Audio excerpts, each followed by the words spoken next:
Good morning, Kuhner country.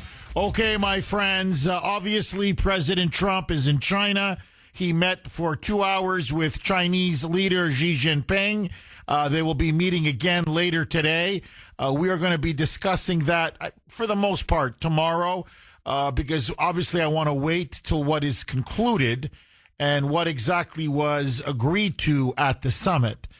But alongside this historic summit between these two superpowers, and I've got to say this, the way China now is being identified in the media is really as the new Soviet Union, a superpower on a par, on the same plane as the United States of America.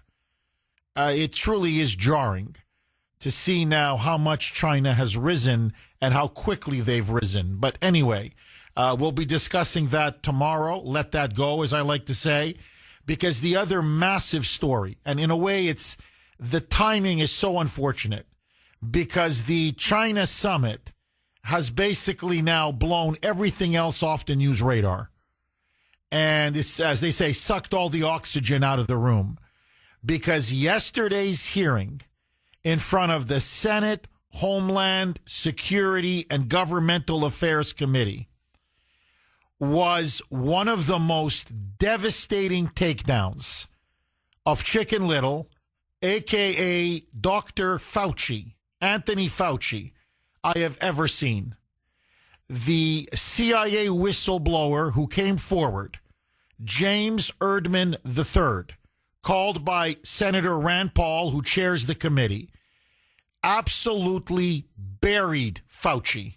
It is irrefutable now what has now been exposed and unmasked about Fauci. And the only question that remains now is not about Fauci's reputation. It's gone. It's not about Fauci's legitimacy or credibility. He has none. It's not about whether Fauci lied about COVID. He did. That he tried to cover up the origins of COVID. He did. That he was secretly funding, by the way, illegally, gain of function research in Wuhan that led to COVID-19. He did.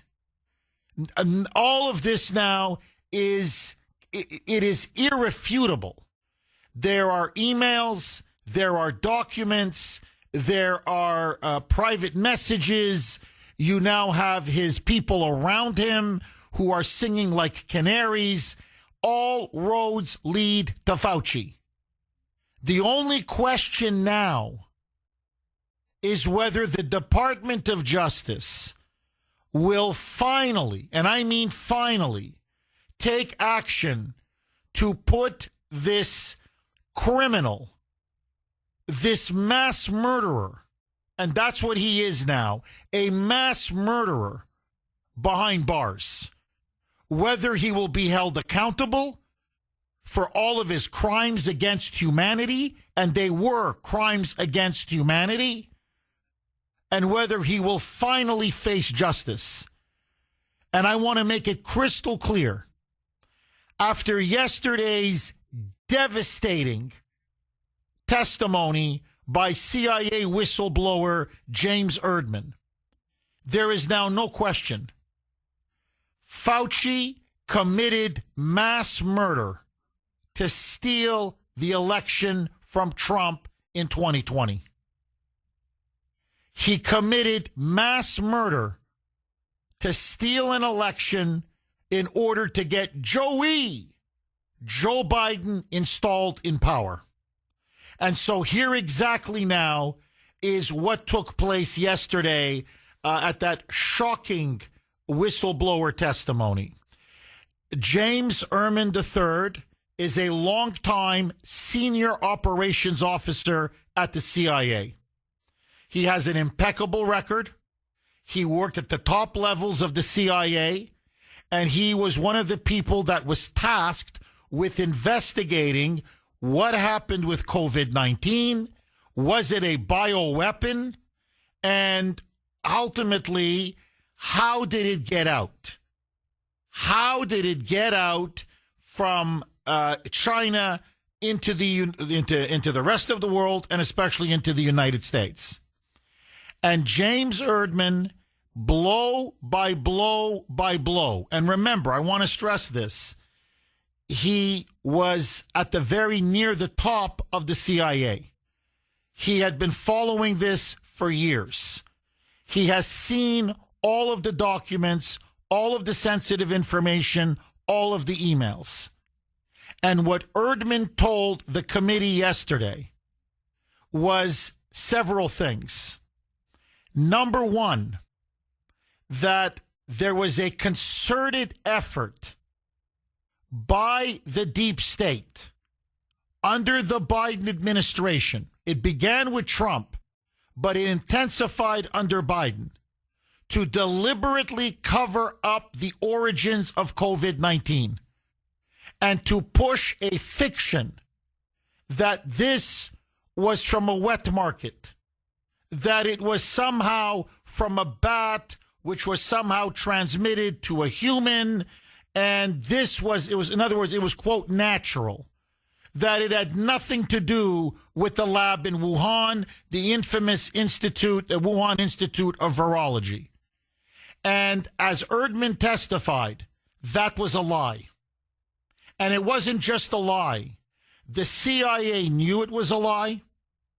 The intelligence community knew it was a lie. Our political leaders knew it was a lie, especially Joe Biden.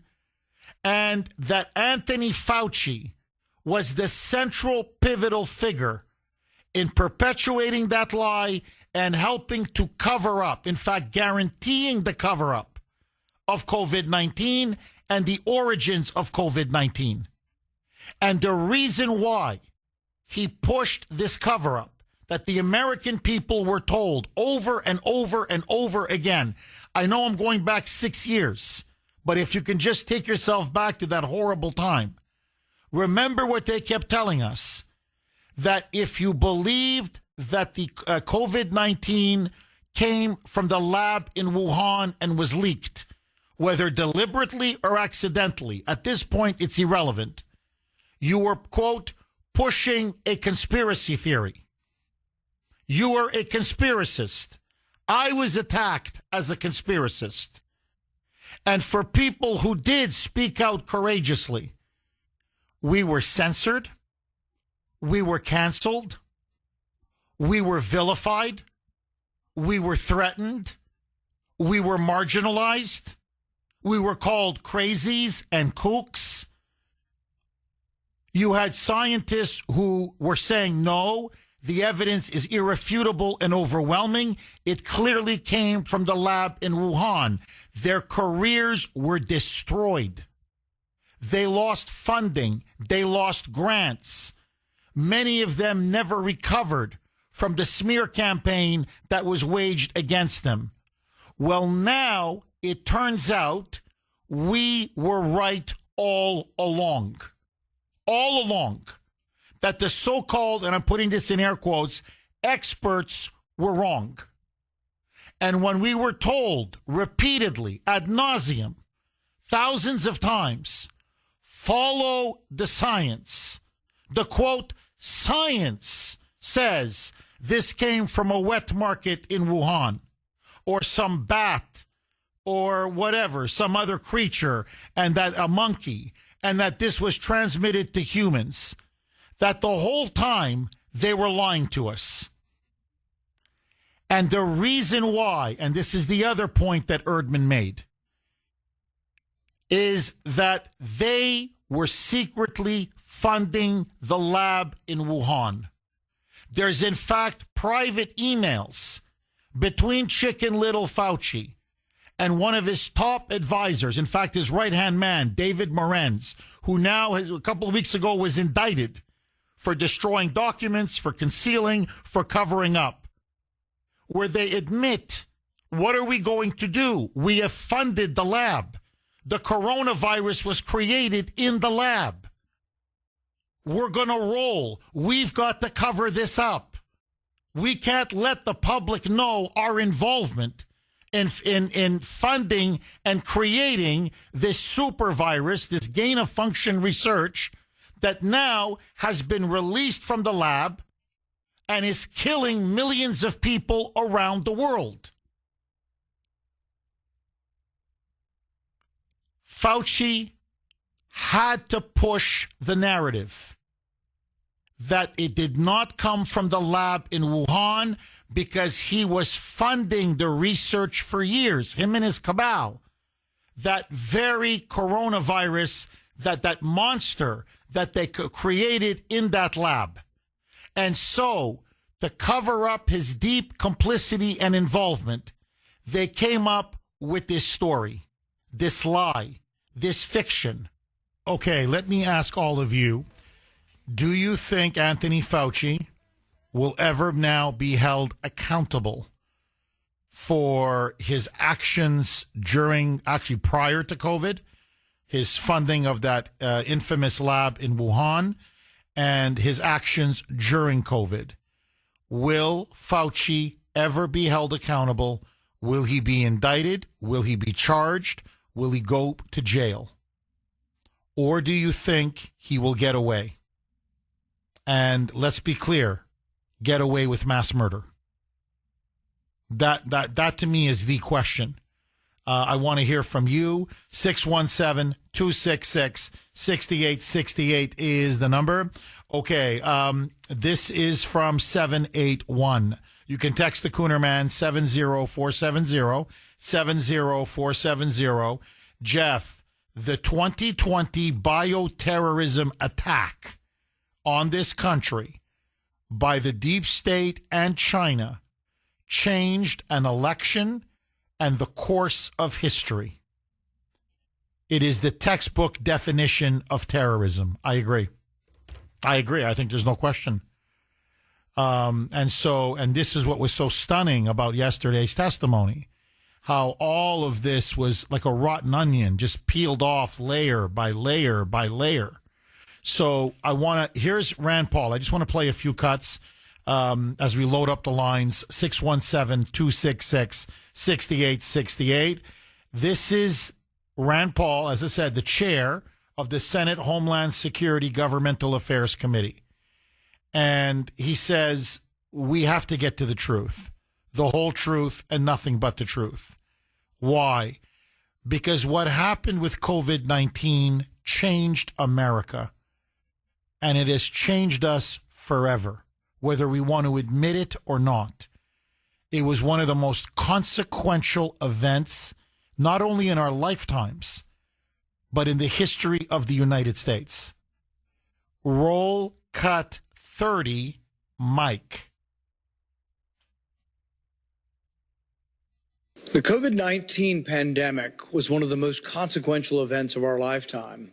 And to this day, the American people have never received a full accounting of where it came from, what our government knew, and why they had to fight their own government to find out. Today, the committee will hear from an intelligence community whistleblower about these questions. The witness will testify that the CIA scientific analysts repeatedly concluded that a laboratory leak was the most likely origin of COVID-19, and that those conclusions were buried, softened, or withheld from Congress while the public was told to trust a different story. Now, because everything flows from this, okay? So, I think many of you are probably saying, well, Jeff, we knew that. I mean, we knew it was a leak. What are you talking about? I mean, this is like such old news. Yes and no. Yeah, I mean, of course. I said it at the time. I said it's obvious it's a lab leak. But Rand Paul is completely right. What is shocking, and it has profound consequences, is that, and this is the key date, in August of 2021, so we're now, COVID hits the country at about, late January, February 2020. It consumes almost all of the last year of Trump's presidency, and it sets up the steel for Joe Biden. Well, we're now 9 months or whatever, almost 9 months into Biden's presidency. And remember, Joe Biden, for him, his legacy was to defeat COVID.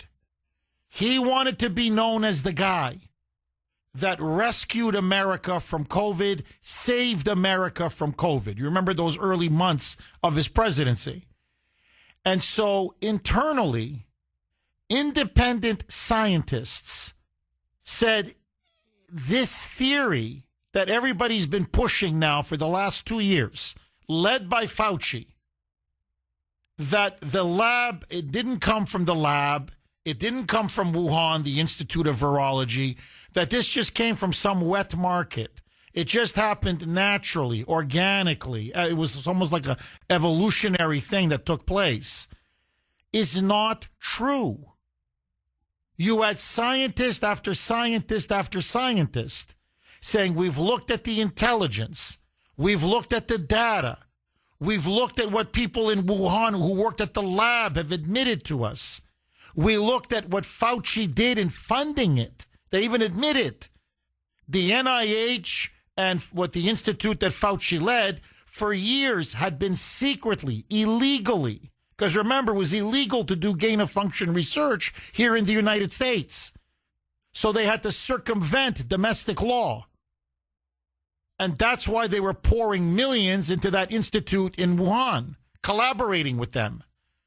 And the CIA scientists said, look, I'm telling you, we have confirmed this came from the lab in Wuhan. We're being lied to. Fauci's lying to the public. Biden is lying to the public. The media being fed by the medical deep state, basically Fauci's people, are lying to the public. And then remember Twitter was not under Elon Musk. It was under Jack Dorsey. So Facebook, Twitter, Google, all these social media platforms kept censoring and canceling people who said this came from a lab in Wuhan. The Chinese are directly responsible for this, the CCP. So they say, look, this came from the lab. It was a leak. There's no question. And then Fauci intervened. Fauci, as the whistleblower put it, James Erdman, quote, interjected, that's the term that he used, interjected himself into the national security process and then changed the conclusions. Now, what is some public health official? What the hell is he doing sticking his nose in the internal deliberations of the CIA? That's question number one. And number two, he's able to steamroll all of those scientists and all of the intelligence and data that they have that definitively proves that Fauci is lying, that this thing came straight out of a lab in Wuhan. And as Erdman said, this was political. This was done by Fauci and people connected to Fauci in order to save their reputations and from and hiding the truth that Fauci was directly responsible along with the Chinese. 617-266-6868 is the number. Okay, now, please, you got to listen to this. Rand Paul, as he's introducing the witness, the whistleblower, the CIA whistleblower, James Erdman, reveals, and this is further backed up when Erdman testifies himself later on in the hearing, that Fauci was at the head of a cabal,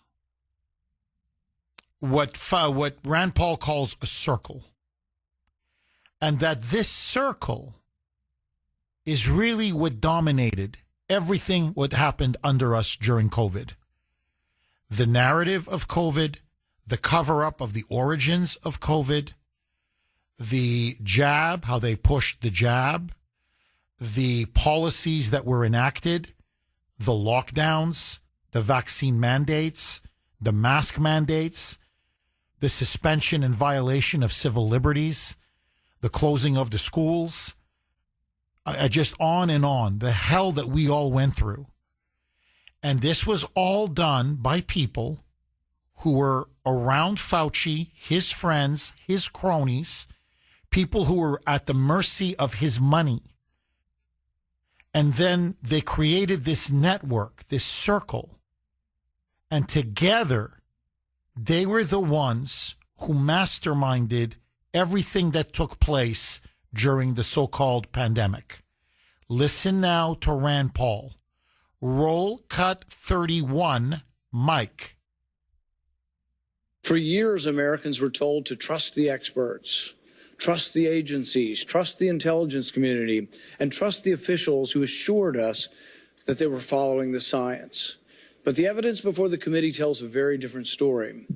Today, we will expose a system in which a small circle of officials, scientists, grantees, and intelligence advisors move from agencies to agency, meeting to meeting, briefing to briefing, reviewing one another's work and shaping one another's conclusions and presenting those conclusions to Congress and the public as if they were independent conclusions. Only it was not independent. It was a circle. Now, he's dead on. This is how nefarious it was and how coordinated and how cynical and just how deliberate this was. So to cover up their tracks that they were doing this illegal gain of function, really biological weapons warfare, that's what it is. But this gain of function research at the lab in Wuhan. So what they did was to cover their tracks. What Fauci did is the people that he gave money to, and some of the very people who were helping to fund or work on the gain of function research in the lab, he commissioned them to write, quote unquote, articles in scientific journals. So now there's a conflict of interest. These people who took money to create this super virus in a lab were then told to write articles that COVID came from a wet market or from a bat or a monkey. And then they publish it in these scientific journals, who, by the way, also take grants from Fauci and the National Institutes of Health. And then the CIA, the deep state, these agencies say, well, look at the science. Look at the science. I read in this journal and I read in this journal by, David Moran's or Peter Daszak, who was the middleman funneling all that millions of dollars through EcoHealth Alliance to the lab in Wuhan. Well, Peter Daszak has this big article in Lancet Medicine Journal, and he says this is coming from a wet market. And then government agencies would say the CIA or the NSA or whatever. No, or the FDA or the CDC. It doesn't matter. Look, we're just following the science. So you see, it was a circle, but they were all having a conflict of interest. And they all had one common interest: cover up the origins of COVID-19. And I'm going to get to exactly why this is so important. But in other words, reinforce one another. In fact, the people that he told to write articles to cover up COVID were literally working. I'm talking directly collaborating with an individual called Dr. Zhengli Shi. She was one of the top Chinese scientists at the lab in Wuhan, in which they were creating the super virus, COVID-19, these gain-of-function coronaviruses. And so people that were directly collaborating with the people who created the damn thing in the lab were told by Fauci, and they were all making millions. That's the key. There's all this money sloshing around, to lie, but to use their names and their reputations and false data to say, oh, no. If you believe this came from a lab, if you believe the Chinese Communist Party is behind this, you're a conspiracy theorist. You're Alex Jones. Listen now. This is a mind boggler. Roll cut 31. By the way, they're going to use a term BSEG. Just so that you know what that means very quickly, because you're going to hear it and you say, what's BSEG? BSEG was a group of scientists within the CIA that were supposed to be quote unquote independent, but these were the people that were taking grant money from Fauci, and they were the ones who were writing many of the articles, claiming, no, it didn't come from a lab. What are you, crazy? This came from a bat.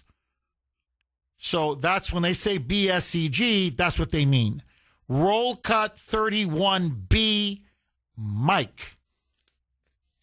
For example, Dr. Ralph Baric collaborated with Dr. Zhengli Shi in Wuhan to create gain-of-function coronaviruses. But Dr. Baric was also part of BSEG and an active consultant to intelligence agencies on the origins of COVID-19 pandemic.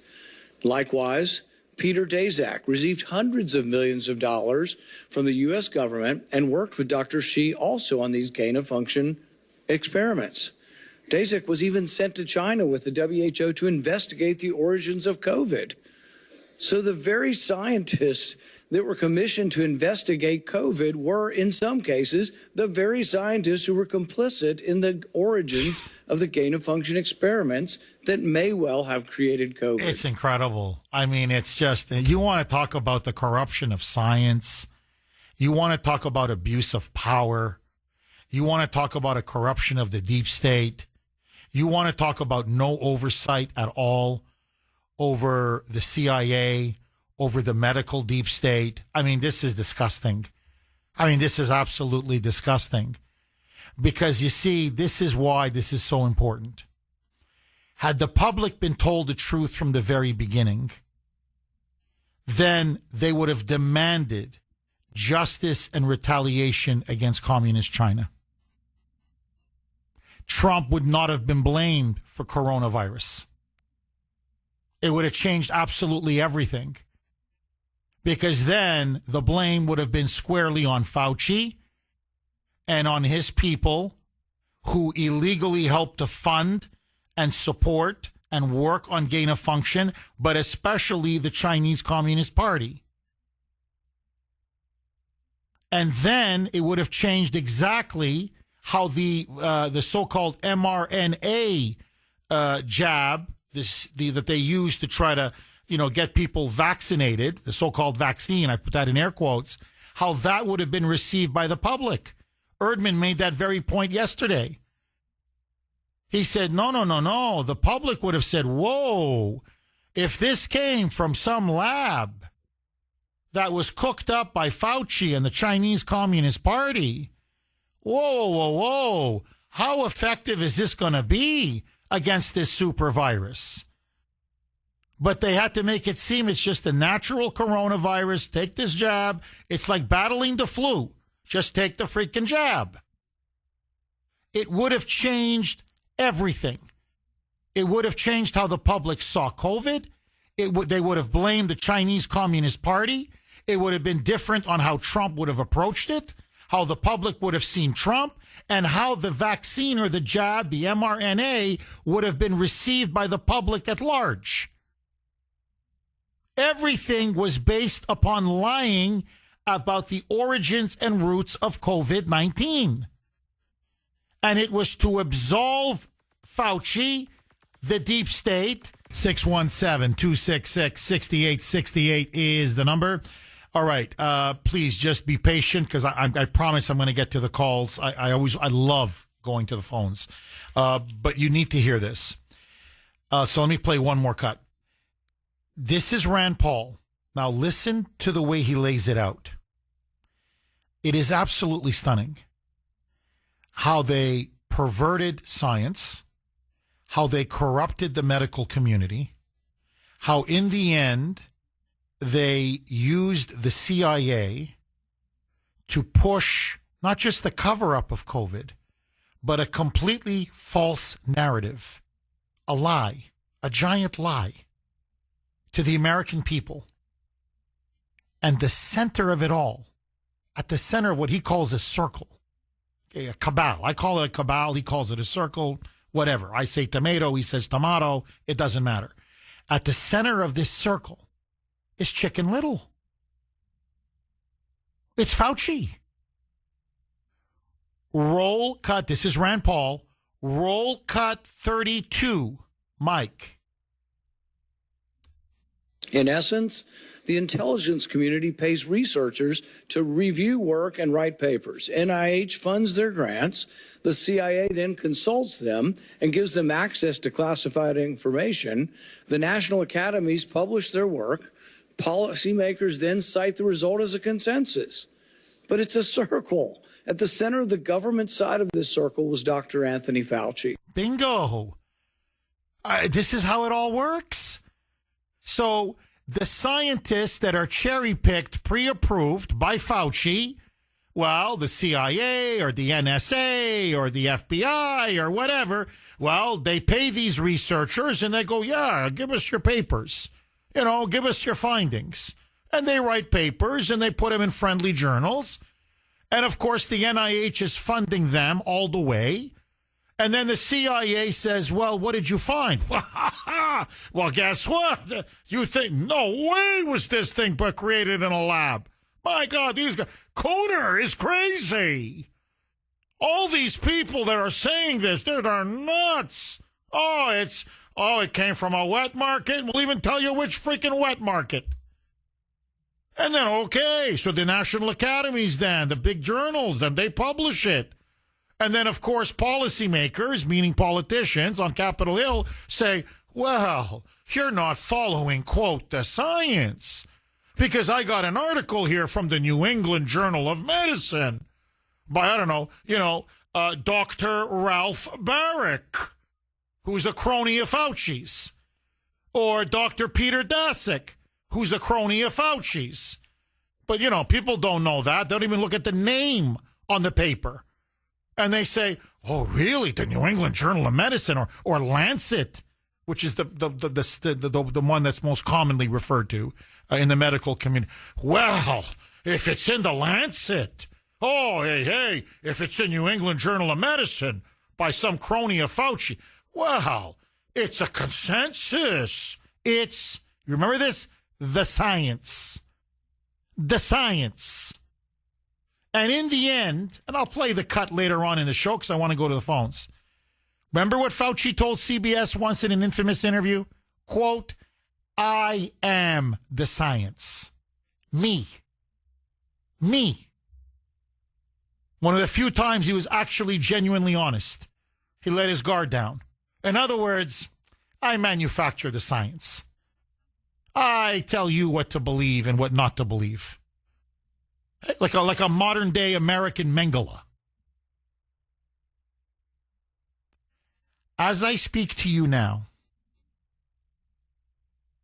President Trump is toasting Xi Jinping. Xi Jinping has just toasted Trump. They're sitting down to a sumptuous feast. The Xi regime, the Chi-Coms, have rolled out the red carpet for Trump. I've never seen anything like this. I mean, they're going all out. And this is what they're discussing. And this is not a criticism of Trump at all. Quite the opposite. They're talking Taiwan, trade, and Tehran. As I call them, the three T's. How to resolve the war in Iran. China doesn't want us to give a new arms sales package to Taiwan, obviously, because they eventually want to gobble it up, and trade. The Chinese are insisting now that they want Trump to lower his tariffs so that more Chinese goods can come into the United States. And Trump has brought a lot of business people with him because the China market, 1.4 billion, is one of the biggest, if not the biggest market in the world now. And so Trump is saying, well, look, you want to do business with us, you got to open up your market so our people can do business with you. Because I got to make sure we create jobs here in the United States. And so they're talking now, and I'm telling you, this is what Xi said, that rejuvenating China, which he says he wants to do, can go hand in hand with making America great again. And that it is now the role of these two superpowers. So now China is putting itself on an equal plane with us. Xi is using the summit. This is all being televised in China. And saying, look, I'm shoulder to shoulder with the American president. What the Soviets used to be, the two superpowers of the world, they're gone. It's now us. We are on a par with America.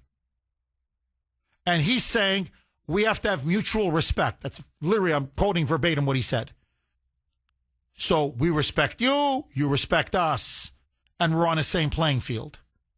Now, what they really want to do is take us for a ride. And they want to steal everything that we have. But let that go. That's for tomorrow's show. Notice the one thing they're not talking about. COVID-19. Wuhan. A biological weapons attack that China inflicted, not just on the United States, to be fair, but on the entire world. Notice, China has gotten off essentially scot-free. And Xi in particular, Xi Jinping made the decision to allow infected Chinese business people who he knew had COVID, and he said, put them on planes and send them to Washington, New York, Milan, London, Berlin, Tokyo, Seoul. In other words, we're not going to be the only ones who suffer from COVID. No. We're going to let the world suffer from COVID, but especially to the United States, to bring Trump down. And who did he own? Because you have to remember, when Joe Biden, as vice president, flew, and he was the point man for the Obama regime on China and China trade, he opened up the entire American market to Chinese goods. They raped us. Okay, I'm telling you, it was a rape. They plundered us. His son, the drug addict, who now, by the way, is in debt and nobody's buying his freaking paintings now. Suddenly, by the way, he's not sitting on any boards. Have you noticed that? Nobody wants his so-called expertise anymore. The genius, the lawyer, the consigliere, everybody wanted him on their boards. Now, nobody wants him on their boards. What happened? I can't believe it. I thought he was the smartest guy Joe Biden ever knew. Hunter Biden joined Joe Biden on that trip. The Chinese got everything they wanted. And you know what Hunter Biden got? $2 billion. $2 billion to start up a huge investment fund, a hedge fund, with him as the number one guy. They bought the president of the United States for a cheap $2 billion. As I said many times, you can look it up. To buy the mayor of Moscow is $1 billion. Just a city in Russia is $1 billion. They bought a freaking president for $2 billion.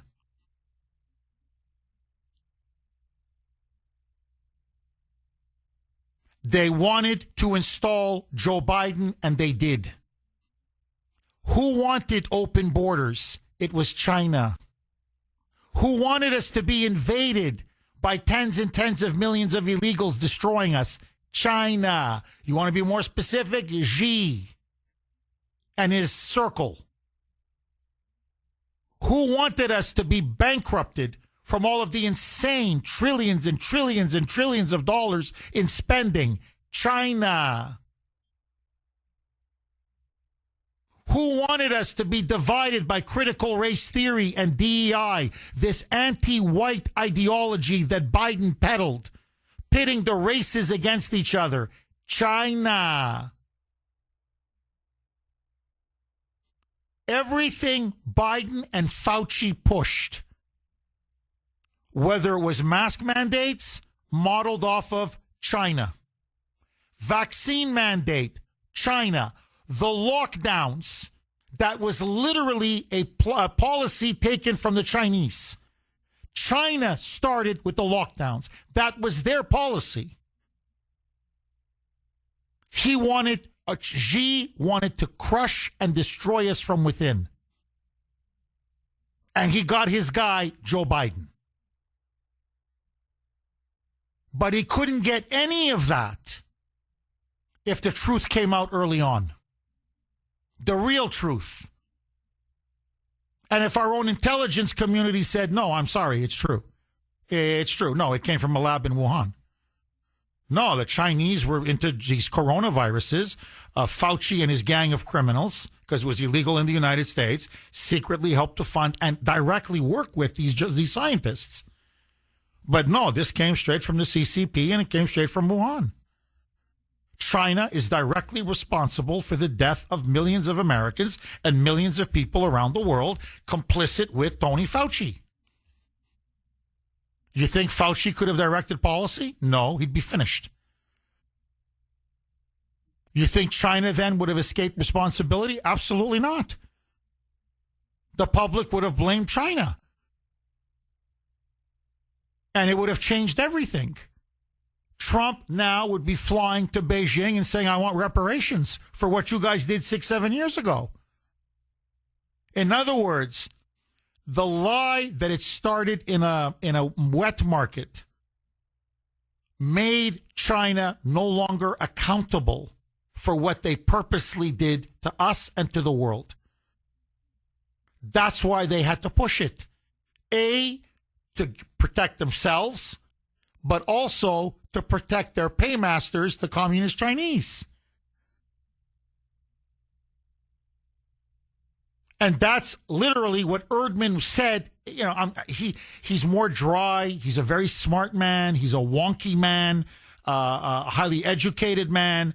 I'm saying in a more simpler way what Erdman testified over hours yesterday. And he says, you don't understand. The people that pushed all this, no one has gone to jail. No one has been held accountable. No one has been held responsible. They're still there. If, God forbid, this happens again, it'll be the same people.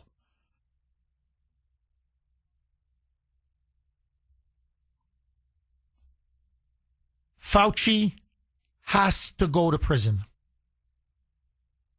I don't care how you do it. I don't care if it's the DOJ. I don't care if it's the FBI. I know Joe Biden gave him this preemptive blanket pardon, that, by the way, through the auto pen. Challenge the auto pen pardon, take it to the Supreme Court, challenge the idea of I've never heard of this, a blanket pardon. You pardon someone if they've been convicted of wrongdoing or they've actually done something wrong and they're serving a prison sentence, and you either commute or you pardon the crime. But this, whatever the person has done, ever, I pardon. Well, now you know why. Because Fauci's up to his eyeballs in crimes. And I'm not even getting to what he did to the experiments on kids on HIV in the 80s. Or those poor beagles, which I don't even want to mention what he did to those dogs. This man's an inhuman monster.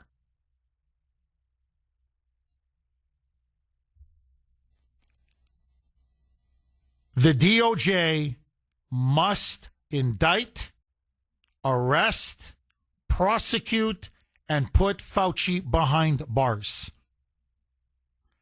There's no statute of limitations on treason, and there's no statute of limitations on crimes against humanity.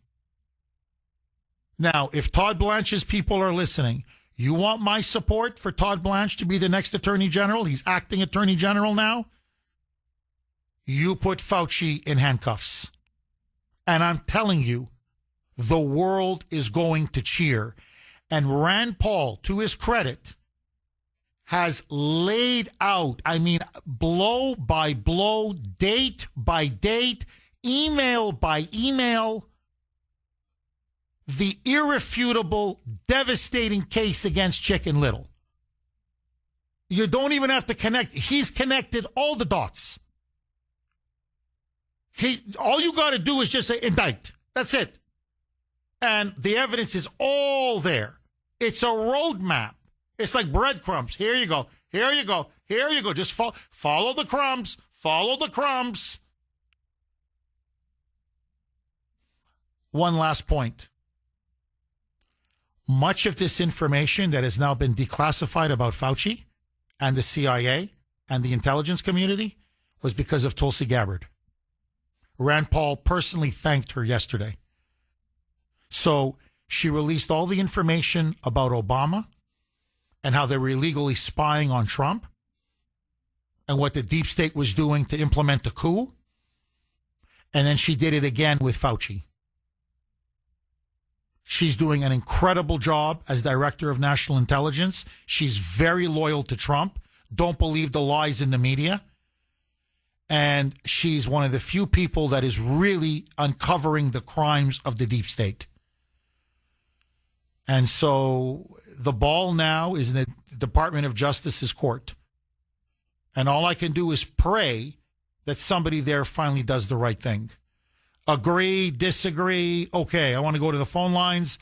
Tim in Waltham. You're going to kick us off, Tim. Thanks for holding and welcome. Hi, Jeff. Hi, Tim. Thank God for Rand Paul, and thank God for you. What a great show. You're doing a great job. Thank you, Tim. One of the things that I would like to see come out of this, obviously, what you're saying is the people responsible go to jail, especially Fauci. I agree with you 100%. I'd also like to see some of these governors and everything who made people get the shots, but I know that's overreach. Let's do one step at a time. However, one thing that I would really like to see come out of this is a long-term effect is mail-in voting. If it wasn't for the coronavirus, we would not have mail-in voting in this country right now. And I really believe that it is so easy to cheat, especially with a state like Massachusetts. They can just send out ballots to everybody. And Bill Galvin's not going to check it. A lot of these city counselors, or whatever, not counselors, the people in charge of the voting rolls, they're not going to check it. It's just so easy for them to cheat. And I just want to thank you again. Well, no, you're a genius. Your show's fantastic. No, Tim, I'm telling you, you're a genius because that was the play. The play was to lock the country down. Think about it. Well, how are you going to go vote? Well, now you have to put in a new voting system. They had it all planned. And how do we? Well, vote by mail. And vote by mail is the easiest way to cheat. And that's exactly how they stole the election from Trump. It was all vote by mail. And Tim, I don't know how long you've been listening to the show, but at the time, if people remember, I said, you watch. Now that they have mail-in voting, they're never going to let this thing go. Now, to be fair, Trump has been nibbling at it and chipping away, and Republican governors have been chipping away. So they don't have the extent of the mail voting, the vote by mail, the ballot harvesting, the ballot trafficking. It's not nowhere near as egregious and as big and widespread as it was 6-7 years ago. Okay, so it's gotten better, but they're still there. And you're right, Bill Galvin, he'll never give it up now. That's their ace in the hole. That's how they're going to get Maura Healey over the top in November. And by the way, that's what they do in California. That's what they do in New York. That's what they do in Illinois, in all these blue cities and blue states. That's why the SAVE Act was so freaking important. And that's languishing now. Thune now doesn't want to vote on the SAVE Act. But that's why we've got to get it passed. But that's another issue. What I'm saying is, first, let's punish the culprits. And that was Fauci. Now, the thing, if you noticed, if you saw the hearing, not one Democrat showed up. It was pathetic. It was pathetic. You know how they have this huge table at a committee and people, you testify and there's all these senators. Half the committee, the table, it was empty, just empty chairs. And the reason why the Democrats didn't want to show up is because they know, you defend Fauci, you're finished. You're finished. Everybody now knows. In fact, even the media, no one's saying anymore that what Rand Paul is saying is false. They can't say it. Now they say, oh, let it go already.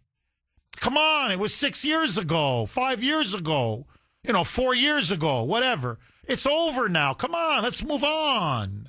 You see, slavery, well, you never move on. Jim Crow, you never move on. There's certain things for the Democrats, you never move on. It could be 200 years old, you never move on. But COVID, because of all the crimes that they committed, and that's why I want to thank Tim, I'll never forgive Charlie Baker, but Joe Biden called him Charlie Parker. Baker, Chicken Charlie for what he did to us. The vaccine mandate, the closing of the schools, the mask mandate. By the way, it came out. Fauci, it's all out there. Fauci made up 6 feet social distancing. Literally made it up. Made it up. Made it up. He just said, yeah, it just sounded like a nice round number. Remember the infamous picture? It was early on in COVID where he was at a baseball game in Washington. The whole stadium was empty. There was nobody there. Okay, this is going to be, trust me on this, the big statement coming out of the summit between President Trump and Xi Jinping. Xi now has said that the United States and China should be, quote unquote, partners and not rivals. In other words, we can settle everything. We can settle Taiwan, obviously to China's favor. I'll help you settle Iran. We can do trade. We can do business together. We can divvy up the world together. That's basically what the Chinese are saying. We're friends. We're partners. Now, I just want you to think, just stand back for a second after everything I've been talking about for the last hour and 20 minutes. Okay, and that's how duplicitous and two-faced these Chinese communists are. How they talk out of both sides of their mouth. Here is Xi Jinping, who is directly responsible for, along with Fauci, for the murder of millions of Americans and millions more around the world. He's the greatest mass murderer of our time. There's no question. Just like Mao was the greatest mass murderer of the 20th century. And he sees himself, and he brags about it, that he's the heir to Mao Zedong. So he's responsible for the deaths of millions of Americans by releasing the COVID-19 from that lab in Wuhan. And he's also directly responsible for launching a biological attack on the United States in order to implement or help the Democrats implement a coup to overthrow Trump, steal an election, and install a puppet president, i.e. Joe Biden.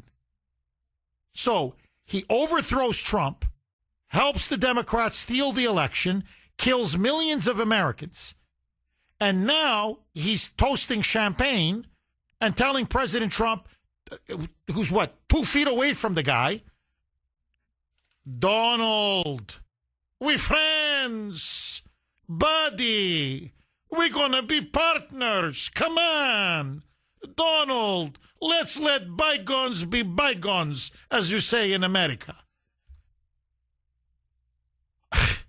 You lying, manipulative, sociopathic piece of you-know-what. You POS.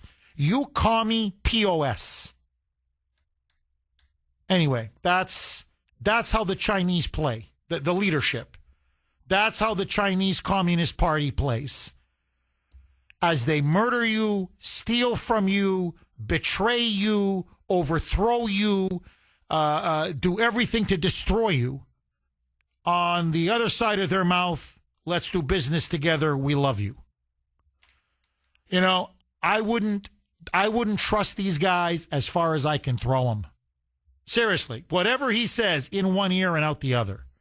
617-266-6868. That's just me. Here's what I would say if I'm Trump. You know what, G? Yeah, I like it. We'll be sure we can be partners. We can settle everything together. You're going to give me reparations for COVID-19, okay? You're going to give me reparations.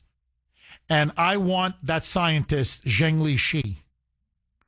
I want him to fly to the United States, and I want to put him under oath.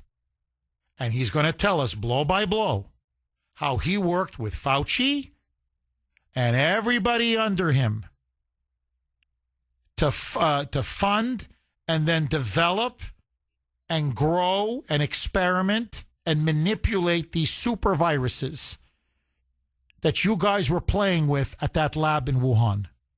You're going to help me bury Fauci once and for all. That's what you're going to do.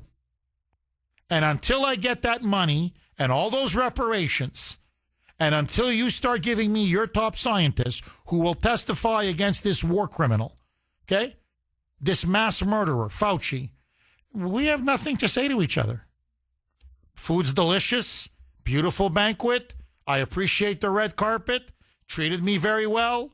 But, gee, I'm sorry. Maybe, I know in China, mass murder is no problem. You guys have been doing it since you came to power in 1949, the Communist Party. In America, not so much. We're not too big on that. That's how we are. I don't know what to tell you, G. That's what he needs to tell this guy. 617-266-6868. Frank in South Carolina. Thanks for holding, Frank, and welcome. Good morning, number one. How are you? Very good. How are you, Frank? You have a new name. It's not the Boston Bulldozer. It's number one. Oh, thank you. You're very kind. Thank you, Frank. I'll tell you. You know what, Jeff? It's unbelievable. You know what? There's nobody on TV. There's nobody on radio. Nobody you can't be beat. I'm telling you, everything you say is truthful, and you've been right. You've been right 99.99999 because you're not God. But I'll tell you, your batting average is outstanding. I mean, I can't say enough good things about you. Oh, Frank, boy, I could use you with my wife and 2 kids. Oh, could I use Frank? I'd love to have you over to my place, my treat for dinner. I could use you at the dinner just one night, Frank, just to give me some reinforcements because my wife and kids, they don't think I'm always right. Let's put it that way. Frank, please hang on. We're up against a break. I want to come right back to Frank. And I appreciate the kind words. Honestly, I do a lot of research. I'm just being honest. A lot of show prep, a lot of research. Okay, I want to go right back to Frank in South Carolina. Just before I do, just super, super quick. It's amazing. CNN didn't cover it. MS Now didn't cover it. CBS, ABC News, NBC News, none of the major networks, most of the big newspapers. It's like it never happened. This is one of the most explosive whistleblower testimonies in the last 50 years. And you can see, again, the media is covering up and suppressing. And they have to cover up and suppress because they were complicit in the lie. In fact, who were the ones that deified Fauci, lionized Fauci, praised him relentlessly? It was like a propaganda campaign. It was the media. And they were complicit in his lies. They kept perpetuating everything he was saying without even asking. And now they're still trying to keep the truth away from the American people. I'm telling you, it's disgusting. Just when you think the fake news media can't get more fake, here they are. Anyway, it's not going to work because the cat's out of the bag and the truth is the truth. And the testimony's going viral. And people all over the country now are starting to wake up. Now, to me, this is a very tough question, poll question of the day. And, boy, I got to tell you, Sandy outdid herself this time. All right, so I'd love for as many of you to participate in this as possible. The Kuhner Country poll question of the day, sponsored by Mario's Quality Roofing, Siding, and Windows. Who is more culpable for the deaths of Americans due to COVID-19? A, China. B, Chicken Little. A, China. B, Tony Fauci. Sandy has to give him the honorific Dr. Fauci. I don't want to give him that. But anyway, China or Fauci? Who do you think is more to blame? Who is more culpable for the deaths of Americans due to COVID? I know.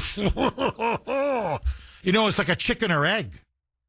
Fauci helped to fund it, which helped to create it, but then China leaked it. You know what I mean? It's like, I hate to say this. I think I have to go with China. I hate to say it. I mean, they both are, to me, responsible, and they both should pay a tremendous price. Don't get me wrong. But who's more? I got to go with China. I hate to have to say it, but anyway. But that's me. I want to hear from you. You can vote on our webpage, wrko.com/Kuhner, wrko.com/Kuhner, KUHN is in national ER. You can also vote via X. My handle there, all one word, at the Kuhner Report, at the Kuhner Report, KUHN is in Nancy ER. Frank, we're going to come right back to you, buddy, in South Carolina. Please pick up where you left off. Well, Jeff, I got to tell you, I trust you so much that whatever you say on the airwaves, I vote the same way as you. That's funny. No. What? No, you think I'm kidding. I'm serious as a heart attack. Oh, thank you. No, it's very kind of you, Frank. You really, it's honestly super kind. Frank, let me ask you, do you think there will be justice with now this explosive new whistleblower testimony and more documents, more emails, everything now, more evidence that's coming out? Is Fauci gonna finally be put in the dock? Will he finally face charges for treason and crimes against humanity? What say you, Frank? Well, Jeff, you know I'm from a blue state, and I spent almost all my life in a blue state. Do you know how many people, even in a blue state, want these Democrats punished? Well, so Jeff, I was in Massachusetts almost all my life.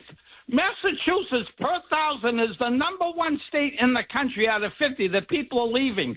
Now, the number one state people are moving to is South Carolina. So all these things you said, every single thing you said is true. And I'll tell you something. Speaking of your family, you have a wonderful, wonderful family. And you say that you moved up, way up. But you know what? I think you very underrate yourself. Oh, thank you. But Frank, I'm inviting you to dinner. I need you in my corner. Frank, thank you again for that really nice call.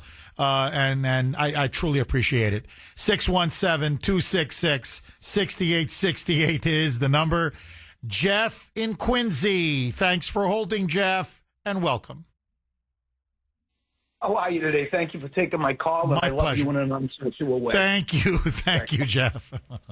Anyway, back to my point. In order to believe what's being said right now on this station, you would have to believe that all these coincidences that went down the pike were all coincidences.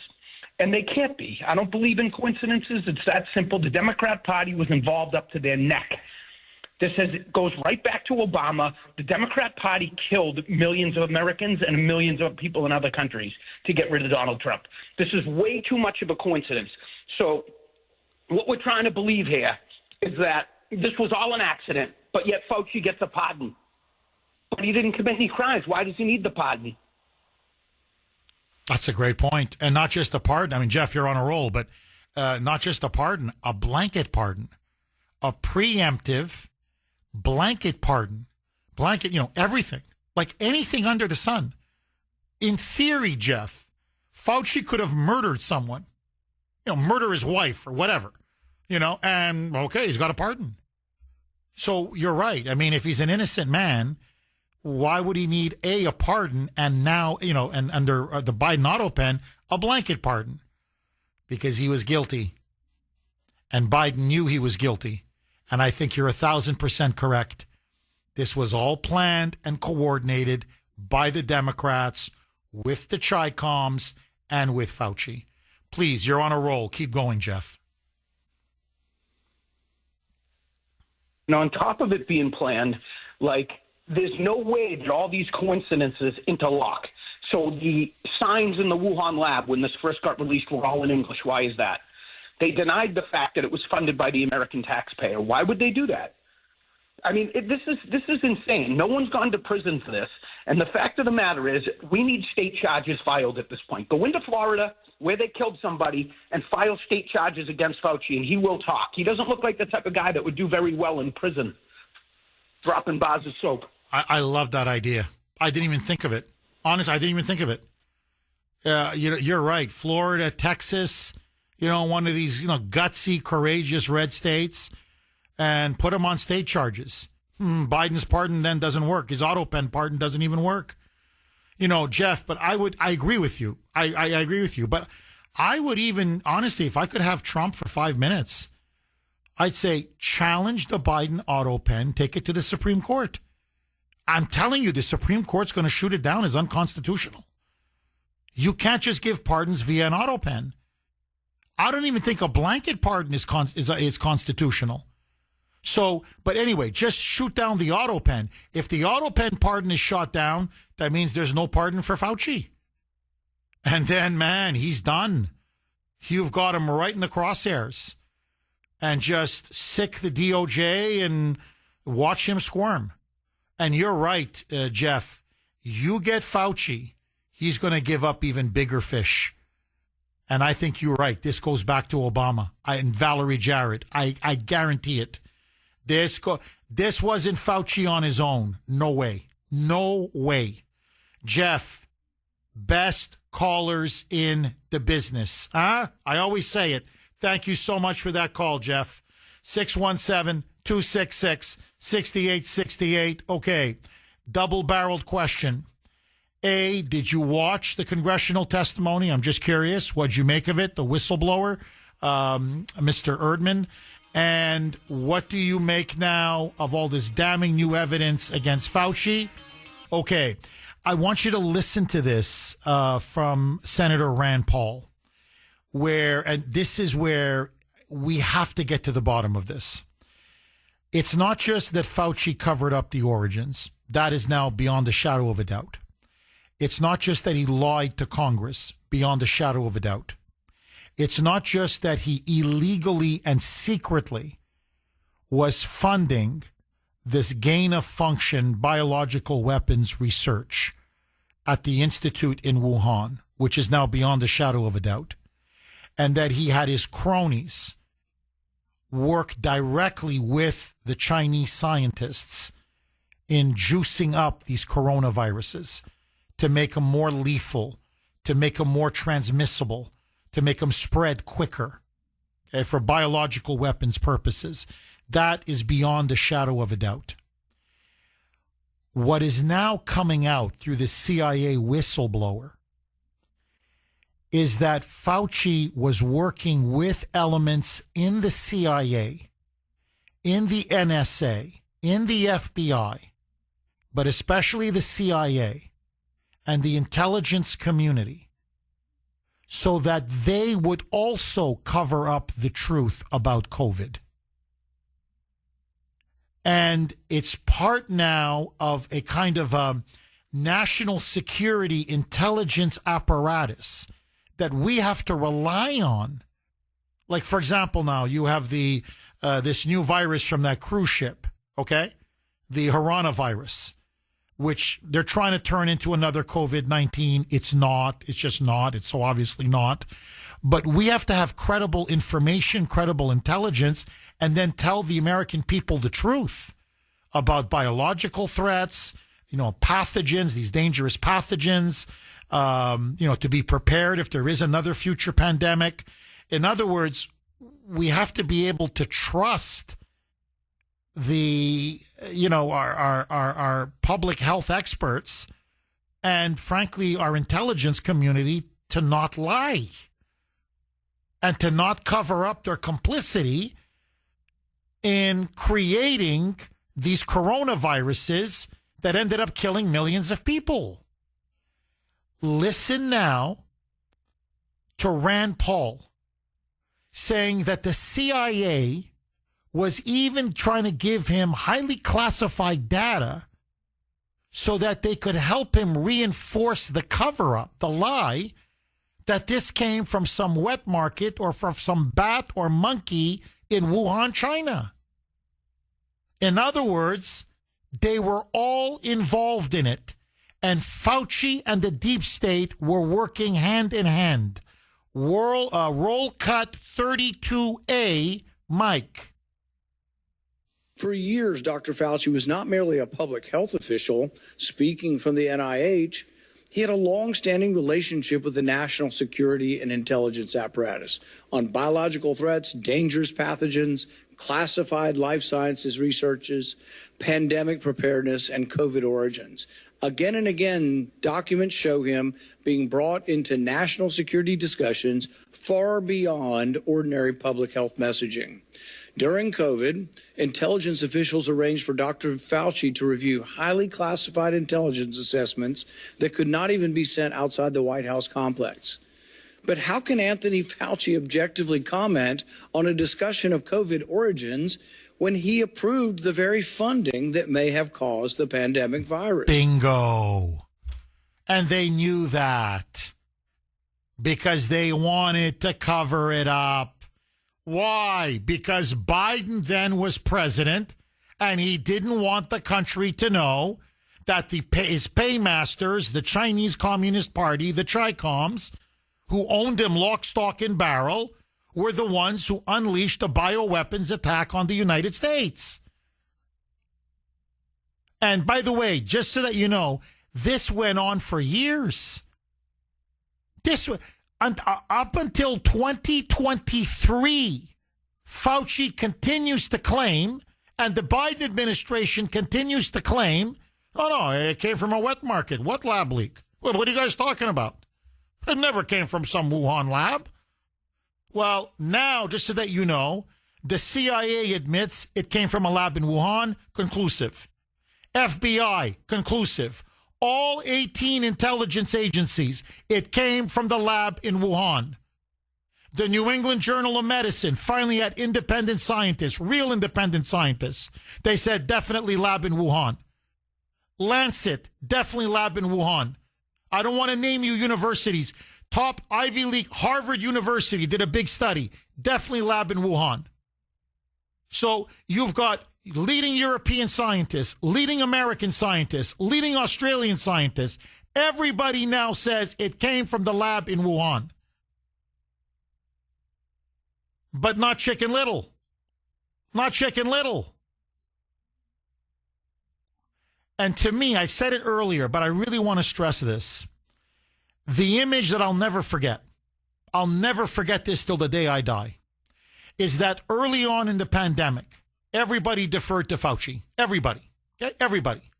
Every governor, the Trump administration, everybody deferred to Chicken Little. Everybody. Because you had to, quote, follow the science. And as he said, I am the science. And so he made up this 6 feet social distancing. He made it up. There are now emails, if you want, I can read them to you, where he's talking to some of his top people. David Moran's the one who's been indicted, one of them, but there's others, where he actually says, oh, cloth masks don't work. In fact, he's got a colleague that says, hey, I'm thinking of going to a party, but, COVID is broken out. Should I wear a cloth mask? He says, nah, you're wasting your time. They don't work. But then, of course, he then turned around and said, no, everybody's got to be mandated to wear a cloth mask. So they lied about the mask, and then they required everyone to wear the mask, especially young children in school for 6-7 hours a day. And now you have irrefutable evidence coming out that this stunted their ability to speak, stunted their ability to make facial expressions, to smile, to grimace, to whatever, to, when you learn, how to read people's faces, that this has set back all of these children, a generation of children, and they may never recover. All because of what this animal, that's what he is, this sociopath did. The 6 feet social distancing is what led everybody to close the schools. You could have 20 feet social distancing. You could have 1 inch social distancing. It made no difference in terms of the transmissibility of the virus. And he knew that. But they wanted social control, a la the China model. The lockdowns, that was Fauci. Closing all the businesses, bankrupting them, Fauci. The churches, Fauci. The greatest violation of civil liberties in the history of the United States, Fauci. Who was the one that pushed the regimen of remdesivir, where they lock you up, put you on a ventilator, stick you with, shoot you up with remdesivir, which did not work. In many cases, made it worse. And then they put you on a ventilator, and then it's flip a coin. It's 50-50, you live or die. That was all Fauci. That was all Fauci. And he had stock in remdesivir. He made money off of remdesivir. That he was mandating that hospitals treat people with remdesivir, knowing it had no effect on COVID patients whatsoever. I could go on for another 4 hours. But the image I'll never forget is in Washington, where the Washington Nationals play, their baseball team. Fauci said he closed all sporting events, all concerts, all public gatherings. So the baseball stadium is empty. They're still playing the game. The players are on the field. But it's empty. And Fauci then is being glorified by the media, by Hollywood, by the political parties, everybody. So they have him come down and throw the ball. The opening ball for the game. And Chicken Little has his cloth mask on. But then Chicken Little goes all the way back up to the stands. So there's only 3 people in the entire stadium outside of the players.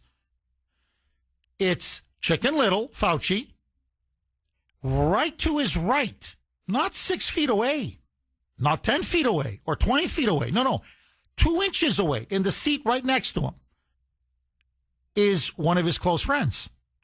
On his left, his other buddy. So they're not 6 feet away, although he's mandating 6 feet social distancing. No. Chicken Little is 2 inches away from his friend on the right, 2 inches from his friend on the left. All 3 of them have their masks underneath their chin. And they're stuffing their faces, laughing, joking, and watching the game. Nobody else could go, but he was able to go. Everybody else had to socially distance, not him. Everybody else had to wear their mask, not him. I'll never forget it. It was such an obvious con and an obvious fraud and an obvious ego and power trip. And like this mad scientist, we were his laboratory rats. And they were conducting this great social engineering experiment. And the social engineering experiment was, could we bring Chinese-style authoritarianism, the Chinese-style social control system, could we bring it to the United States? And what we found out was that conservatives opposed and Democrats collaborated. Every Democrat blindly followed and obeyed Fauci. I'll still remember to this day Bill in Sudbury calling into the show, Chris in Gloucester calling into the show, calling for the entire economy to be shut down, calling for a massive lockdown, suspending everyone's rights, everyone's civil liberties, shutting down churches, shutting down all small business, not the big box chains, no, but the small businesses, bankrupt them, shut them down. The schools, shut them down. And they didn't care how many lives people were destroyed. To the point that we have never recovered. We've never recovered. And by the way, the inflation crisis that has gripped not just America, but the West, all began under COVID. And that was also from the China model. Spend, spend, spend, spend, spend. Spend trillions and trillions and trillions and trillions of dollars. A, it exploded our debt. And B, it created massive inflation, as I predicted. And once you get that kind of massive inflation, it's almost impossible to roll it back. What Fauci did was beyond unconscionable. And when he tore up our Constitution and he tore up our fundamental freedoms and liberties, liberals cheered him every step of the way. And for this, they need to be held accountable and they need to be shamed. We must never forget what they did, because the sad part is they'll do it again. If they're not discredited, if they're not shamed for what they did, God forbid if there's another pandemic, they'll do the exact same thing all over again. Brian in Holbrook. Thanks for holding, Brian, and welcome. Hi, Jeff. Hi, Brian. I'm going to speak to you as if I were in the confessional. As a matter of fact, I'm going to speak to you as if God himself was standing right here with us. Back then, I worked at a funeral home. I was the safety administrator. It was my job to keep that prep room safe. But anyways, I went on the computer one day at work, and I said, tell me, this is before anyone knew anything. I had seen a video of a man dropping dead in Wuhan. I had seen a woman on a video that had an x-ray taken. The doctors were looking at it, and the following day, the lung capacity was really bad. Okay. I went on the computer, and I said, how many labs are in China? I don't know what made me ask it, but it came out with the Wuhan lab. So I went onto the internet. I went to the Wuhan lab, to their webpage. This is what I saw. I also copied everything out. It said that there was a symposium going on at that time. There was a lot of people in China at that time. There was a celebration that was going on, so there were a lot of people in China. And the symposium outline said, in the very final end of it, said that at the end of this symposium, you're going to get a tour of the BSL 4 lab. That's where those viruses are kept.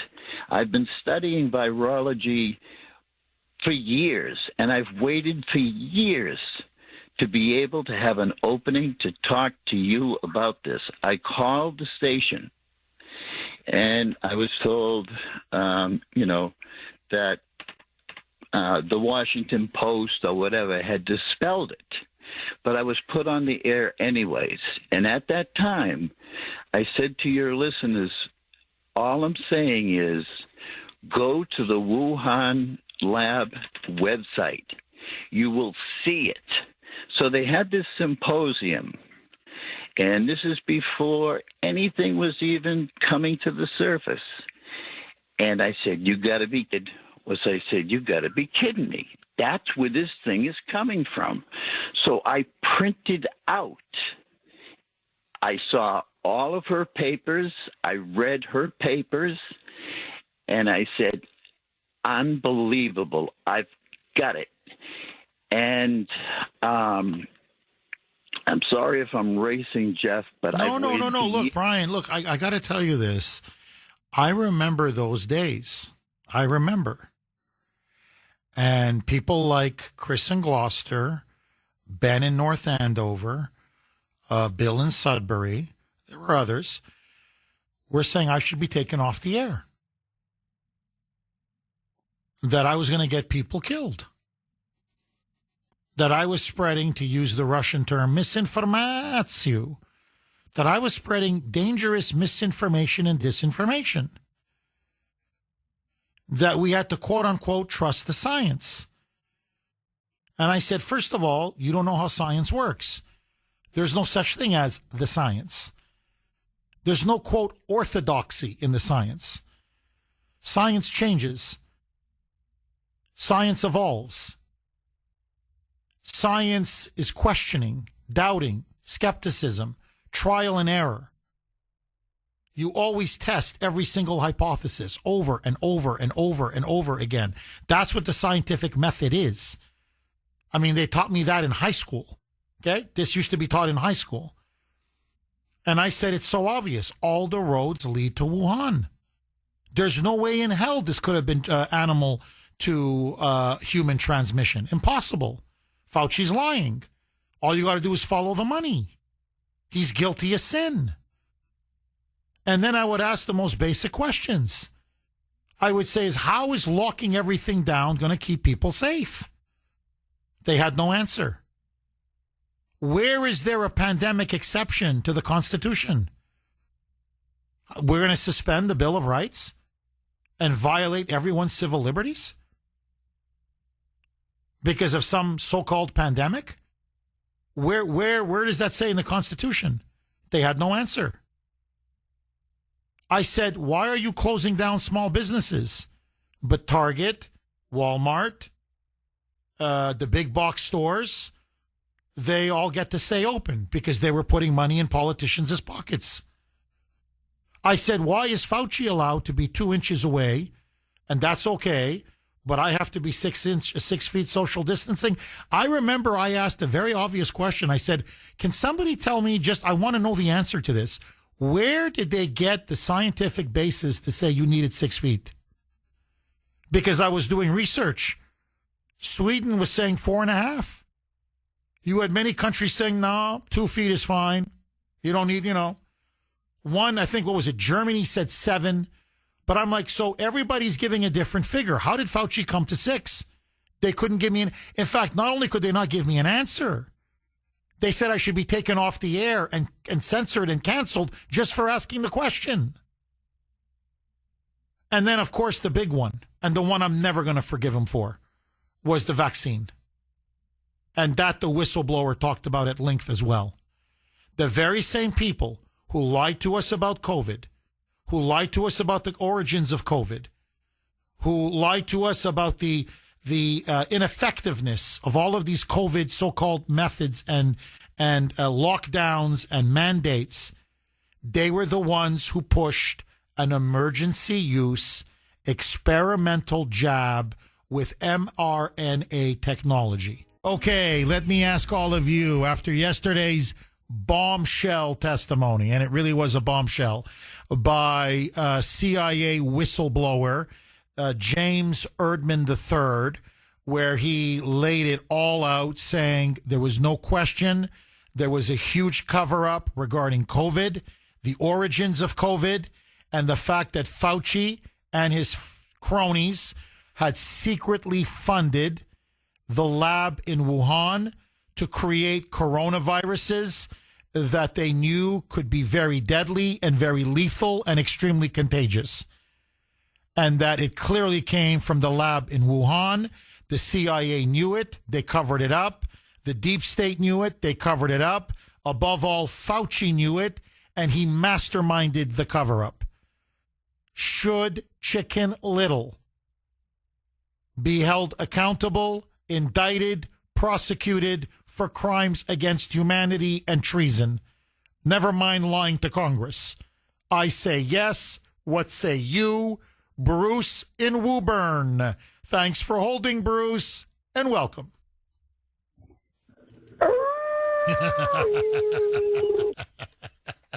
Oh, that's Fauci. That's he's a full moon howler. We're talking hardcore moonbat, Bruce. You don't get more of a moonbat than Fauci. All right, Jeff, you gotta let me rant here. You remember what I said to you back then? You remember exactly what I said to you. His head should be on a pike. He's killed more things than smallpox. He ruined lives. He took away people's capabilities to go to the hospital for their dialysis, for their cancer treatments. It should have been herd immunity right off the get-go, not all these fake things that he conjected for the cures and all the stuff, and all the business that he shut down, the weddings that he ruined, mitzvahs, you name it, he ruined it. It was all a communist Democrat lie. And thank God they stole the election, Jeff, because can you imagine where we'd be right now if Trump wasn't in power? Are you kidding me, Jeff? These people are sick in the head. Well, you know, Bruce, just to piggyback, and you're completely right, funerals. I mean, I know you mentioned bar mitzvahs and weddings and all that. That's true. That's all true. But how many people complained that they weren't even allowed to, you know, bury their mom or bury their dad or bury their grandparents, or how they were dying in a hospital room, usually because Fauci pumped them up with, or had the protocol to pump them up with remdesivir, which led to their lungs collapsing. So then they put them on a ventilator. And then once you're on a ventilator, as I said, it's Russian roulette. And that's what killed many people. It wasn't the COVID, it was the ventilator. And they were told, no, you can't even hold your loved one's hand. You can't even be there by their side. And their last seconds, their last moments, as they slip away from the earth. And, you know, that's your mother, that's your father, that's your brother, that's your sister, that's your husband, that's your wife. In some cases, it was their children. And he put in this fake protocol, and it affected so many. And they said, you don't understand. It's going to haunt me for the rest of my life. Look, Bruce, I don't want to get morbid, but when my mother passed away, you know, she died of pancreatic cancer. I was with her at the end. And I will never trade those moments for anything. I don't think my mother and I ever got closer. Everything that needed to be said was said. That's often the case when somebody's passing away. There's forgiveness, there's love, there's an intimacy, there's just stuff that has to be said. He took that all away. The guy played God. And I'll play you the cut. He's like a villain out of a movie.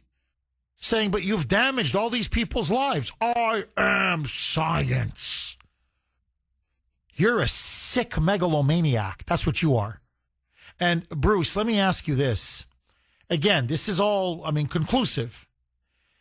I don't even want to describe what he did to those puppy beagles. Okay, he was, desperate to find a cure for HIV, for AIDS.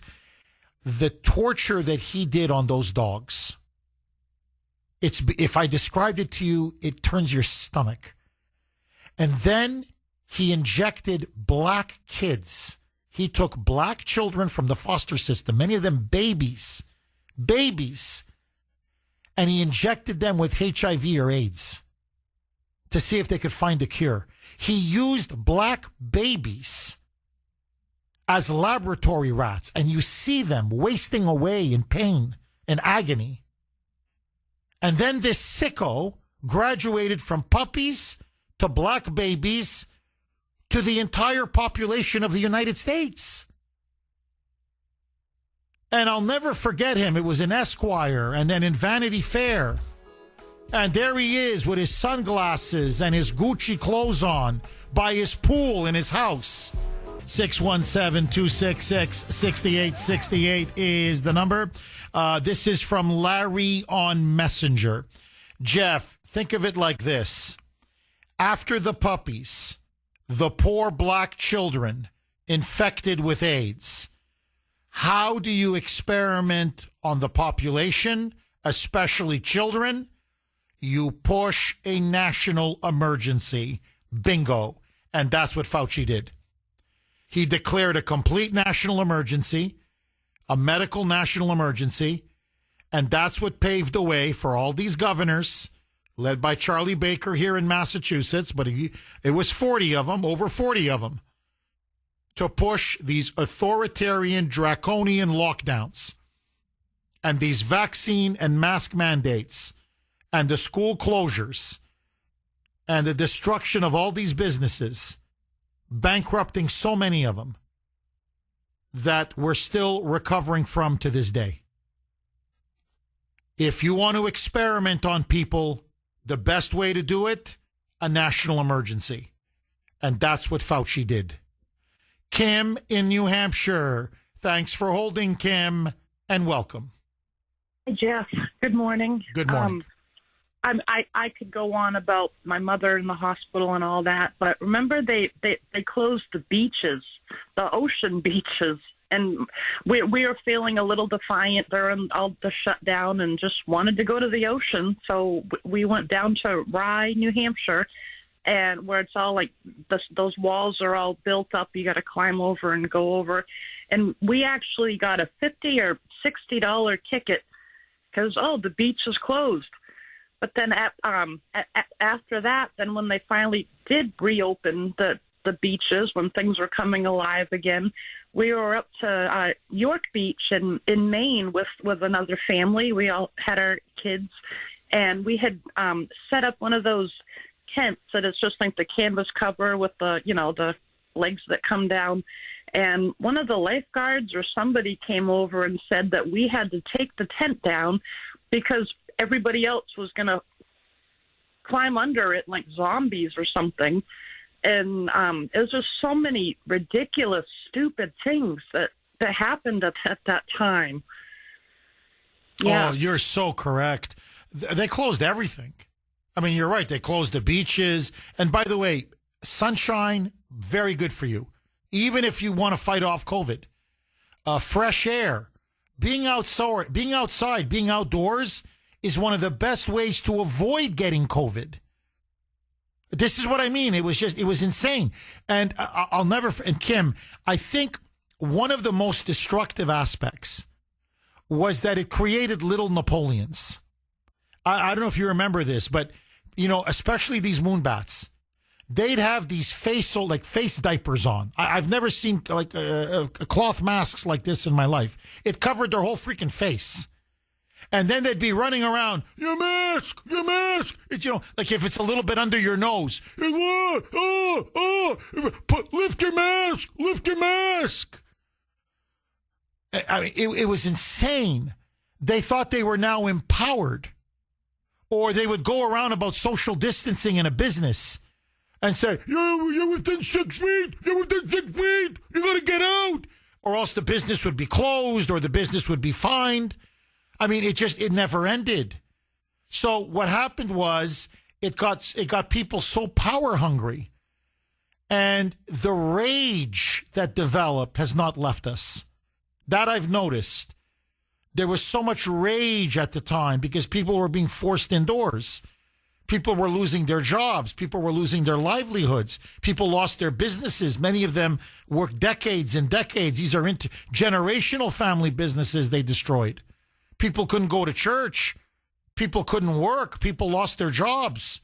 No jab, no job. They tried to force people to take a vaccine against their will, an experimental jab that was never fully approved by the CDC and hasn't to this day. And so I just look at the social, emotional consequences and aftershocks. We've never been the same since. And so I'm with you all the way, Kim. I mean, I could go on and on. Those days were some of the most horrible days. I'm never going to forget those days. And, and the obsession with the masks. To this day, I can't tell you how many people I still see wearing masks. And we now know they're completely ineffective. In fact, they're detrimental to you. You don't want to be wearing those masks. You're breathing in bad air. And what they did to the kids, that to me is unforgivable. It's unforgivable. To show you how bad, an entire generation of children have lost IQ points. I'm not joking. IQ points. I've got teachers telling me reading scores collapsed, math scores collapsed, academic scores collapsed. They go, this is a generation now that is going to be mentally damaged, psychologically damaged. Suicide rates exploded. Depression exploded. I can't, I mean, I can just go on and on and on. And, it was an experiment upon all of us. And it was to see whether we were willing to live in a totalitarian society like communist China. That's, I think, the ultimate play. Could they break us as a people? And I'll never forget Joe Biden giving speech after speech, scapegoating the unvaccinated, saying we were causing people to die. Me, people in this audience, we were killing people according to Biden. That he put a target on our back. People began to hate us. People began to scapegoat us. People began to give us death threats. They were harassing us. They were persecuting us. And I remember the obvious logical answer, but there was no logic anymore then. It was all irrational. I said, well, if you're jabbed, what's it to you? If the COVID vaccine protects you, what's your problem?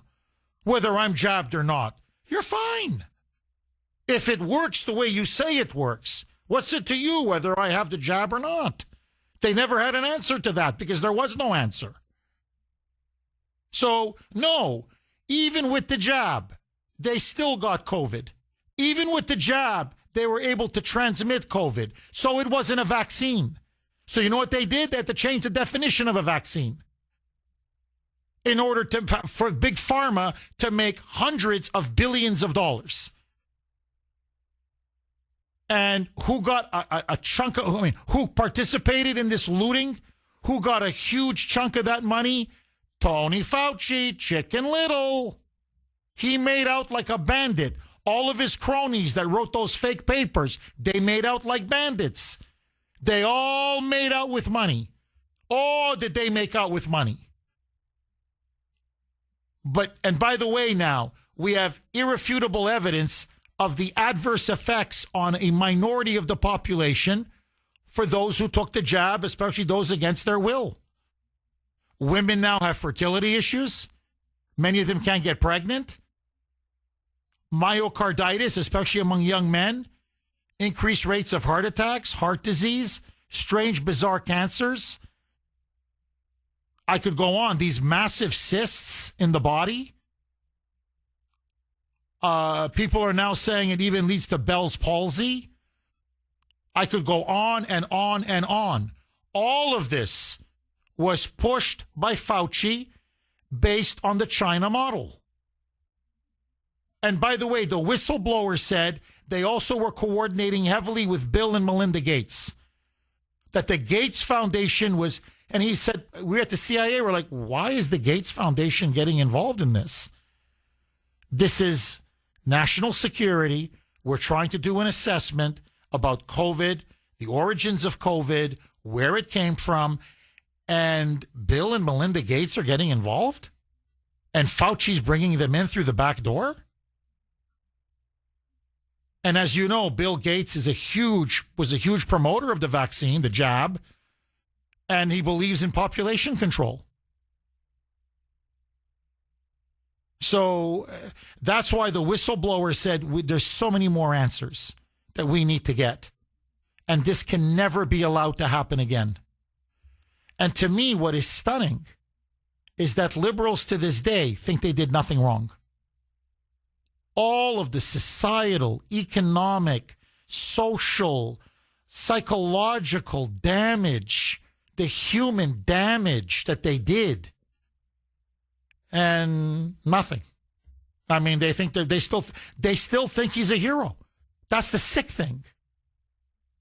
So, no, he needs to be indicted and he needs to be exposed once and for all. Kim, final word to you. Jim Brewer, the comedian. Yes. He has a really good stand-up routine, and he's like talking like a crow. 6 feet, 6 feet. It's hard to find. I've tried to. Well, I'm going to look for it, Kim. But yeah, that's what it was. You're at a store, or at a grocery store, or wherever, at a 7-Eleven or a convenience store. 6 feet, 6 feet, 6 feet. 617-266-6868 is the number.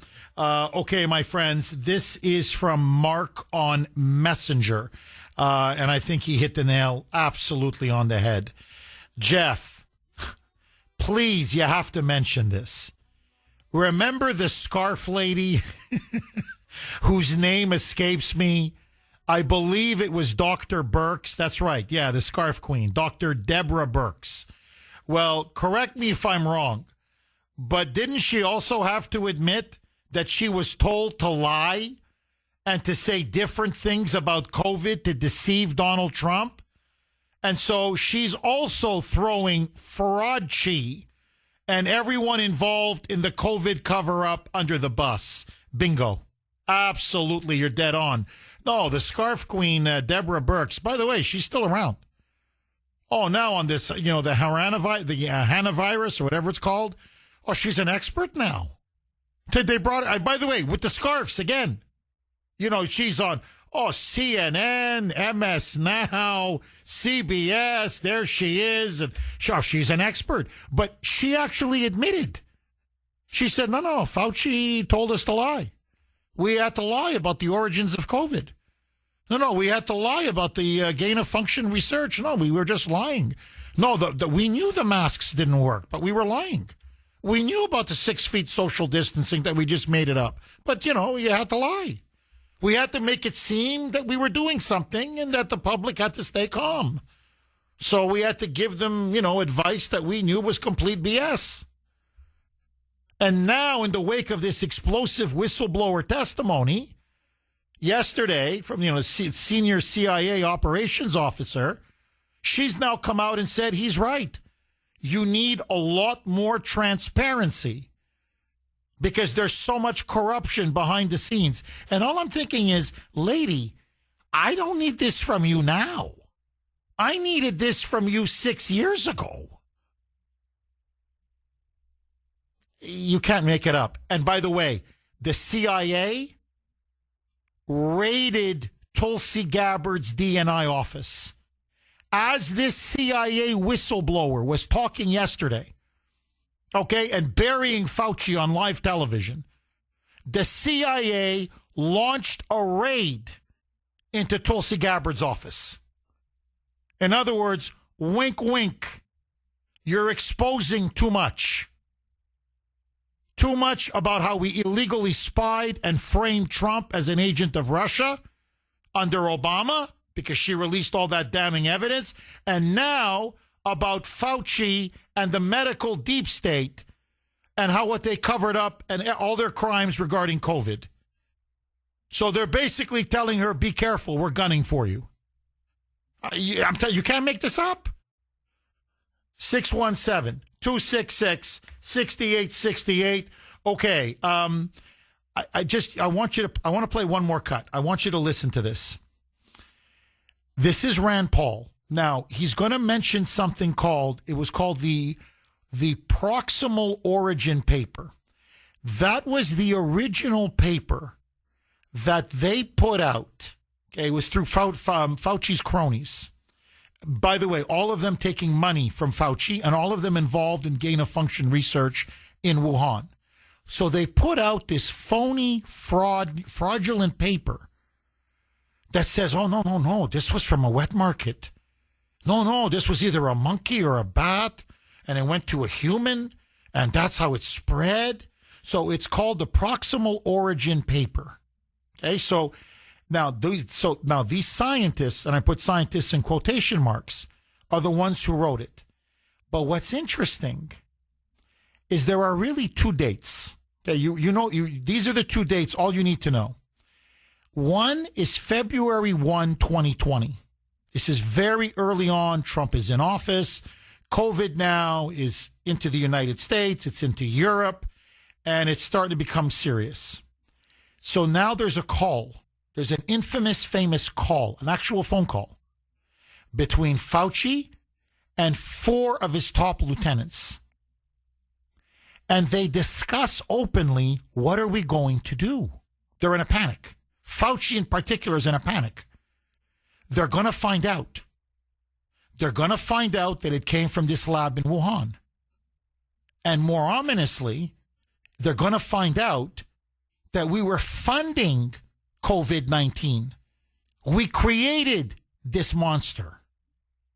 And not only did we fund it, but some of our top scientists were sent by Fauci to work with the Chinese scientists in the lab in Wuhan.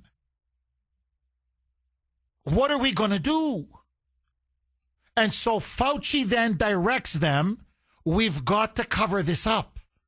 So you're going to have to write a paper, and we're going to have to say, no, it didn't come from the lab.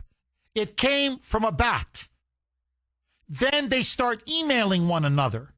Now, in the emails, Fauci tells them, keep everything off the official email records, because that can be FOIA'd, Freedom of Information Act. We've got to communicate through Gmail or on a private email, and then destroy everything. Destroy all communication, because it can never come out that we were secretly funding biological weapon gain-of-function research with the Chinese communists in Wuhan. Now, listen to this. The people that were admitting in private, oh, yeah, it's a lab leak, and we did it. We're responsible. There's no way this came from any other origin but the lab. Were the very ones who within a month put out this proximal origin paper that literally said the very opposite. And not only were they covering up for their reputations and their careers, but Fauci sent them a ton of money. He basically bribed them to protect his ass and to protect their ass. Now, you're going to hear something called the National Academies. That's where they publish these official, these scientific journals that publish these papers. So it was all part of a conspiracy masterminded by Fauci. All of them with the same conclusion. It never came from a lab in Wuhan. Roll cut 32B, Jordan. From the outset of the pandemic, Dr. Fauci shaped the conclusions. Dozens of times, he referred to the idea that the pandemic originating in the lab was a conspiracy, that it was a conspiracy theory. Dr. Fauci convened the now infamous February 1st, 2020 call. Some scientists on that call privately raised serious concerns about a laboratory origin. Yet, ironically, those same scientists later co-authored the proximal origin paper, which publicly dismissed the lab leak hypothesis. One author received a $9 million grant from Dr. Fauci's own agency after he changed his opinion from lab leak on the private phone call to natural origin in public. At the same time, Dr. Fauci coordinated with the National Academies on coronavirus origins and public-facing messaging. These were not independent experts reaching a consensus. They were part of the same machine, designed to reach the same conclusion. I mean, this is science. In private, it came from a lab in Wuhan, and we funded it. We helped to create this monster. And in public, after $9 million in the pocket, it was from a monkey. What lab leak? It's a conspiracy theory. Now, Rand Paul is saying it's not about one grant or this grant or that grant. It's a system. It's a network. And that's, by the way, the whistleblower's point, James Erdman. It's a network now that still exists to this day. It's like a bureaucratic architecture of labs that we're funding abroad. In fact, the whistleblower yesterday went as far as he could to say, no, we're still functioning. Sorry, we're still funding gain-of-function research in these bioweapons labs all over the world. It's still going on with China. It's going on in Ukraine. There's about 25 labs that we're still funding in Ukraine. So it hasn't stopped. It continues. The same money, the grants, the labs, these phony scientists, these intermediaries, and these bureaucrats that protect them, and these deep state operatives at the CIA. So even after everything that they did to us, everything, nothing has changed. It's business as usual. They haven't even stopped funding gain-of-function research. They're still secretly underwriting, funding, and researching biological weapons research in countries all over the world. In other words, this can happen again. And they'll try to cover it up again. Listen now to Rand Paul. Roll cut 34A, Jordan. The cover-up is not just about protecting one research grant. It's about protecting an entire network of labs, grants, intermediaries, and bureaucratic architecture quietly engineered to outlast any moratorium, any congressional inquiry, and any election. After millions died, children lost years of learning. Small businesses were destroyed. Civil liberties were restricted, and dissenting Americans were censored and smeared. The government owes its people the evidence. Bingo. Bingo. So why haven't they? You deserve the truth. I deserve the truth. The American people deserve the truth. So why aren't they? And I'll tell you why. Because if they do, the deep state is exposed. They're finished. Fauci is exposed. He's finished. Joe Biden and the Democratic Party is exposed, and they're finished. And the unholy alliance between the CCP in Beijing and the fact that the CCP and the Democrats committed mass murder in order to steal an election and defeat Donald Trump will be exposed to the public, to the United States, to the American people, and to the world. It will destroy the Democrats. It will destroy the deep state. And the repercussions for our relationship with China, can you imagine if the American people realized this was essentially a biological weapons attack and the communist Chinese killed millions of Americans and millions around the world? It would launch a new Cold War. And that's the one thing the globalists don't want. 617-266-6868. Dan in Florida. Thanks for holding, Dan, and welcome. Jeff, my brother from another mother. Hey, Jeff, you know, this is worse than a dose of caffeine. So I got like 12 hours sleep since Sunday, and I turn on the radio at 6:30 this morning, and you're on, and I'm like, damn, I got to call in. But I've been waiting since about 6:30. So you're like worse than trying to get a prom date. You're so funny, Dan. Go ahead, let her. I always love it when you call in. Go ahead, let her rip, Dan. So you know, a couple of times a year, I lobby for a business group, and twice a year I'm in D.C. And this week was my week in D.C. I was there Sunday, Monday, Tuesday, Wednesday, right? And I left D.C. yesterday afternoon and drove back to Florida. So that's how much sleep I've got. But so yes, this story is honestly being totally buried even in D.C. So you know you got to love Bernie Moreno, right? Don't ever underestimate a car guy, Jeff. So you know Bernie Moreno, he ran Herb Chambers in Boston, and then he built the Mercedes dealership in Burlington, Mass. He's a car guy, right?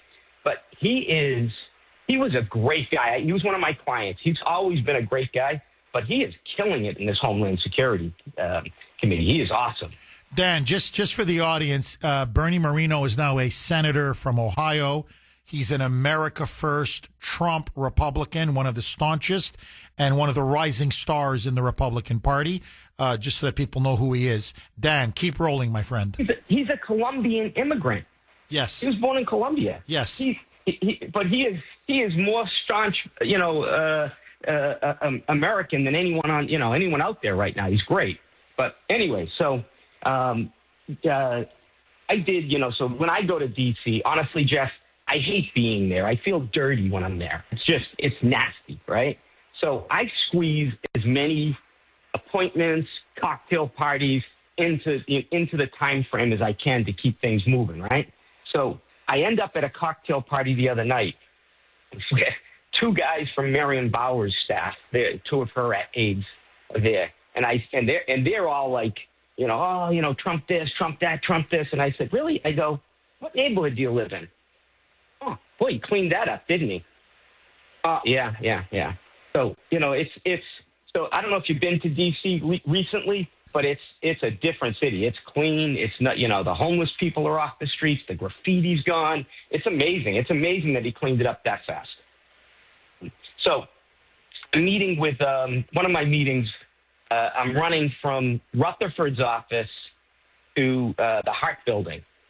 So you know how that distance is, right? Yes. So I'm literally going right by the Dirksen Building while this hearing is going on.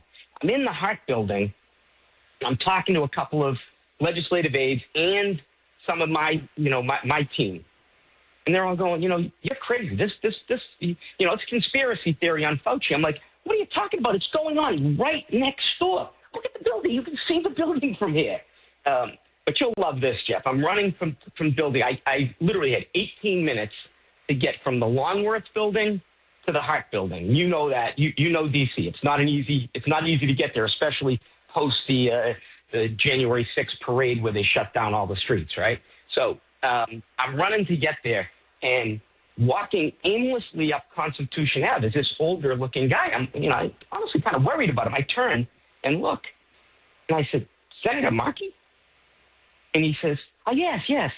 And I said, you knocked on my door in 1974 when I was living in Arlington, Massachusetts. I was a 10-year-old kid. I said, you walked every street in the district. He said, yes, I did. I said, a lot of work. He said, oh, yeah. And I go, and you really haven't done anything since. Did you really tell him that?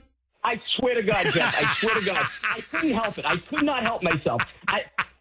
And I said to him, and he looked like he didn't understood what I said, honestly. And I said, one thing going for you, Eddie. I go, you're better than Moulton.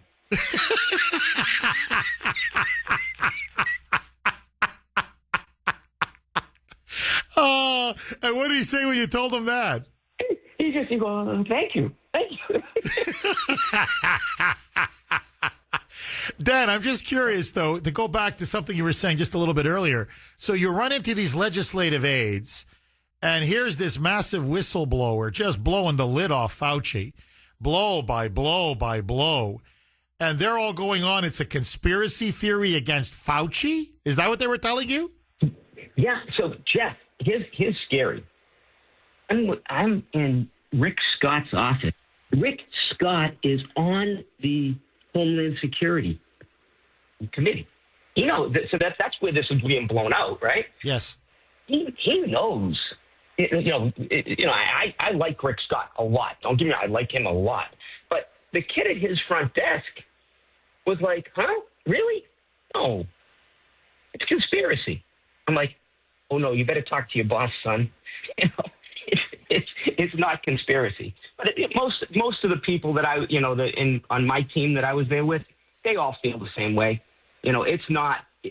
I don't know. Now I think it was Sunday, Jeff, that I heard someone say, because obviously this was coming out, that Fauci is past the statute of limitations. Yes, that was on Monday for lying to Congress. On Monday, sorry. So the 5-year statute of limitations expired on Monday.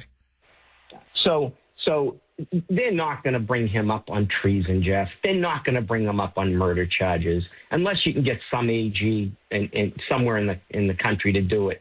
But he got away with murder. He absolutely got away with murder. And I mean, Jeff, what scares me, and I've told you this before, on March 9th of 2020, I knew he was full of S. I posted on Facebook, #Fire Fauci. Okay? If I knew that, Jeff, I'm not that smart a guy, Jeff. If I knew that, someone in the Trump administration knew that. And why we went down this rabbit hole, I don't think we'll ever really know, Jeff. I really don't. It's sad.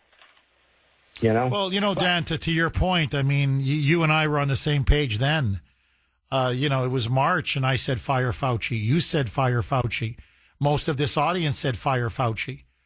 So if we figured it out, what about Trump's people? How come they didn't say anything? And that's the real story. What really happened? Was Trump sabotaged by, say, Mike Pence? Was he sabotaged by people close to him who knew this was the ultimate coup? And so they had to let Fauci take over the country. I think that's what needs to be investigated. And I think that's where the whistleblower is pointing to, that this is very deep-seated. And he says you have to expose this rot because it's just going to get worse and worse and worse. Dan, as always, I love it when you call. Great call. 617-266-6868. Okay, let me see if I can squeeze one more in. Bill in Sudbury. Thanks for holding, Bill, and welcome. Well, thank you, Jeff. By the way, I wear red hat. I'm no red-hatted guy from Sudbury. Jeff, I think your poll question this morning was in reference to who's more culpable, China. Oh, sorry, Bill. So you're not the moonbat Bill in Sudbury. You're the sane, normal Bill in Sudbury. I wear a red hat, Jeff. So my point is, first of all, Fauci is a very vile, sleazy, vicious little weasel. And what he did to the country is horrific. I think he's more culpable in China. And the reason I believe that is because I think China may have built the bomb, but Fauci delivered it to the American people. Interesting. Bill, can you do me a favor? Bill, I'm up against a hard break. I want to come right back to you. So, our poll question is, who's more culpable? 617-266-6868 is the number. Okay, let me ask all of you, because I want to go back to Bill in Sudbury. Do you think after this explosive testimony by this bombshell whistleblower, will anything come of it? Dan in Florida, the caller before Bill in Sudbury, says no. He thinks, sadly, Fauci's going to get away with murder, mass murder, and that ultimately no one is going to really pay the price and no one's going to be held accountable. Do you believe Fauci will be held accountable? Do you believe anybody will go to jail and actually be behind bars for what was done to us during COVID? 617-266-6868. All right, let's go back to Bill in Sudbury. This is the normal, sane Bill in Sudbury, just so that people know. He wears a MAGA hat. Bill, please pick up where you left off. What I was saying, Jeff, that directly or indirectly, Fauci got the virus into this country. China made the bomb, but they needed a delivery boy, and I think that was Fauci. I actually think that they thought that they could control it just so that they could have enough ammunition to get rid of and topple Trump. But it got out of control, and once it got out of control, they didn't know what to do. But I believe that was the access to this country is through him.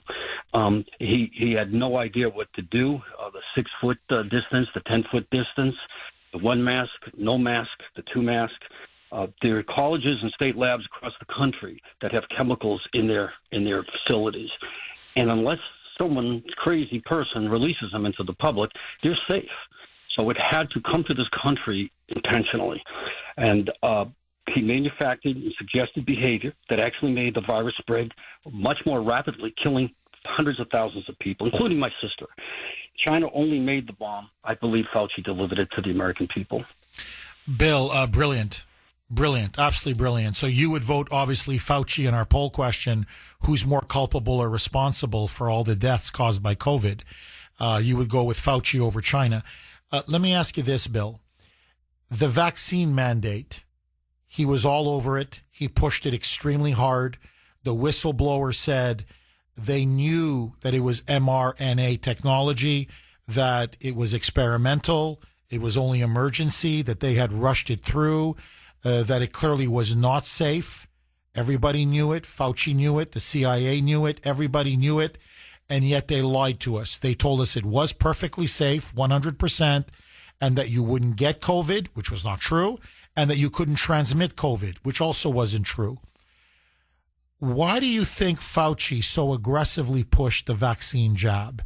What was his, besides money, do you think, is it control? Is it power? Is it he wants us to comply? And, it's like a madman or a scientist who just looks at us like his guinea pigs. And I'm going to force them, whether they like it or not, but I'm going to stick something in their body.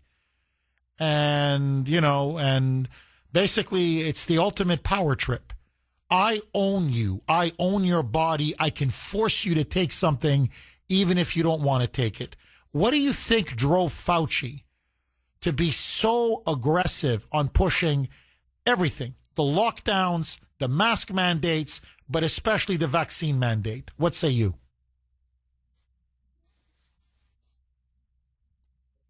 I don't think they like the power taken away from them. And I think that all of the things you just stated, in addition to that, the removal of Trump. I never wore a mask unless I couldn't get into a place without wearing one. I never wore it in public, down the street. I never got a shot. And I went to work every day during it was kind of nice because I go down 117 to Watertown, and there was no traffic. It was great. But all of the above, Jeff, it's a shame, and he is going to get away with it, unfortunately. Bill, thank you so much for that call. Now, that's the Bill in Sudbury who makes sense, huh? All right, Nick in Weymouth. Thanks for holding, Nick, and welcome. Hey, we always talk about accountability. Yeah, no one's held accountable. Both Obama and Biden are complicit in COVID. No one will ever be held accountable because Obama and Biden would be indicted, prosecuted, and executed. And for my part, I haven't grown up in the sausage fed into zoos around the world. Okay, if that were true. Americans and U.S.-funded organizations were collaborating researchers at Wuhan as early as 2009. I wonder who the SOB president was at that time.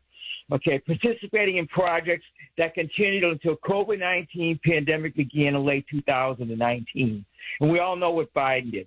In 2014, talk about a CYA, Obama put a pause on the gain of function testing. I guess that was probably what? To protect American puppies from their owners from feeding them Chinese food? I don't think so. Which Fauci immediately, on his own decision, not the President Trump, lifted that ban in 2017. Talk about a CYA. That COVID shot was not a vaccine. It couldn't prevent you from catching COVID, even repeatedly, and it produced antibodies which were temporary and nowhere near as effective as natural herd immunity antibodies, as we heard from very well-respected epidemiologists that were poo-pooed. And the antibodies found in vaccinated people that vaccine actually lowered your immunities into an autoimmune state, which for some people has lasted forever. You nailed it. Science? Nick, you nailed it. And Nick, right, just to piggyback off of what you're saying, because you're so on point, when I got COVID, and I was sick, I was really sick, I took ivermectin. I had a nurse come over, friend of the family. Okay, I want you to hear James Erdman, the whistleblower. He's very smart. He's obviously highly educated. He's a scientist.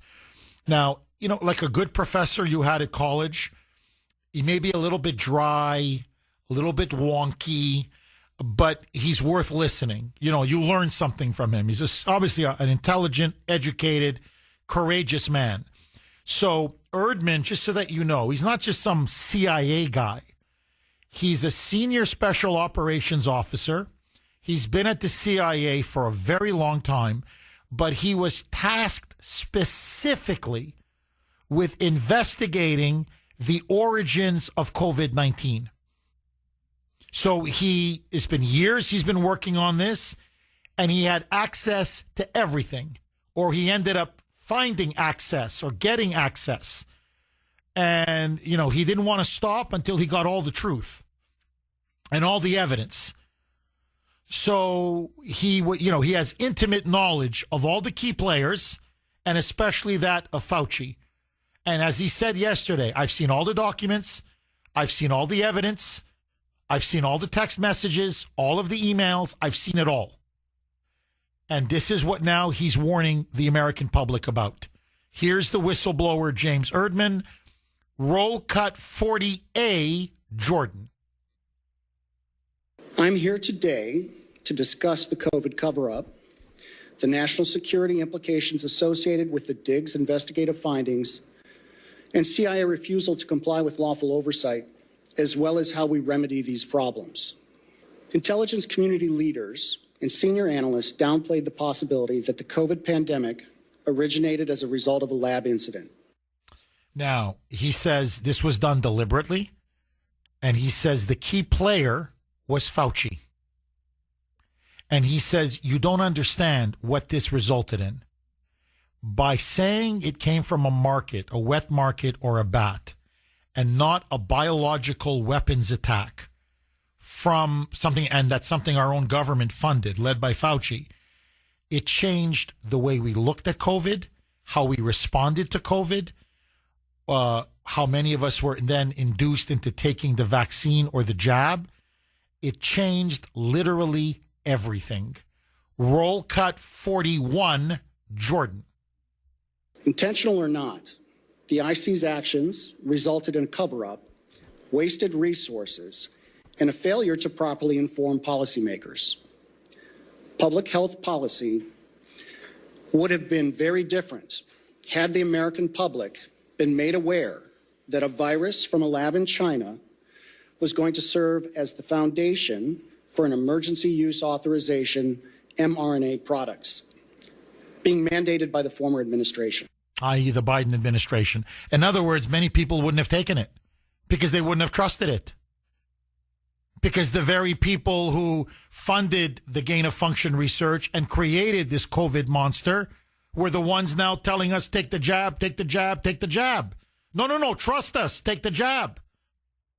It would have changed everything, and he's right. Let me just play one more. According to Erdman, and to me, this is the key. This is the key. He said it was Fauci that was central to the entire cover-up, to the entire lie. Roll cut 42, Jordan. Dr. Fauci's role in the cover-up was intentional. Dr. Fauci influenced the analytical process and findings by leveraging his position to ensure the IC consulted with a conflicted list of curated subject matter experts, public health officials, and scientists. This included some of the authors of the paper, The Proximal Origin of SARS-CoV-2, and other public health experts who have been in his orbit for the last 20-plus years. Some of the scientists were part of the Biological Sciences Experts Group, or the BSEG, an office of Director National Intelligence Advisory Body, whose members often receive considerable funding from NIAID and public health agencies. Now, NIAID is what Fauci ran.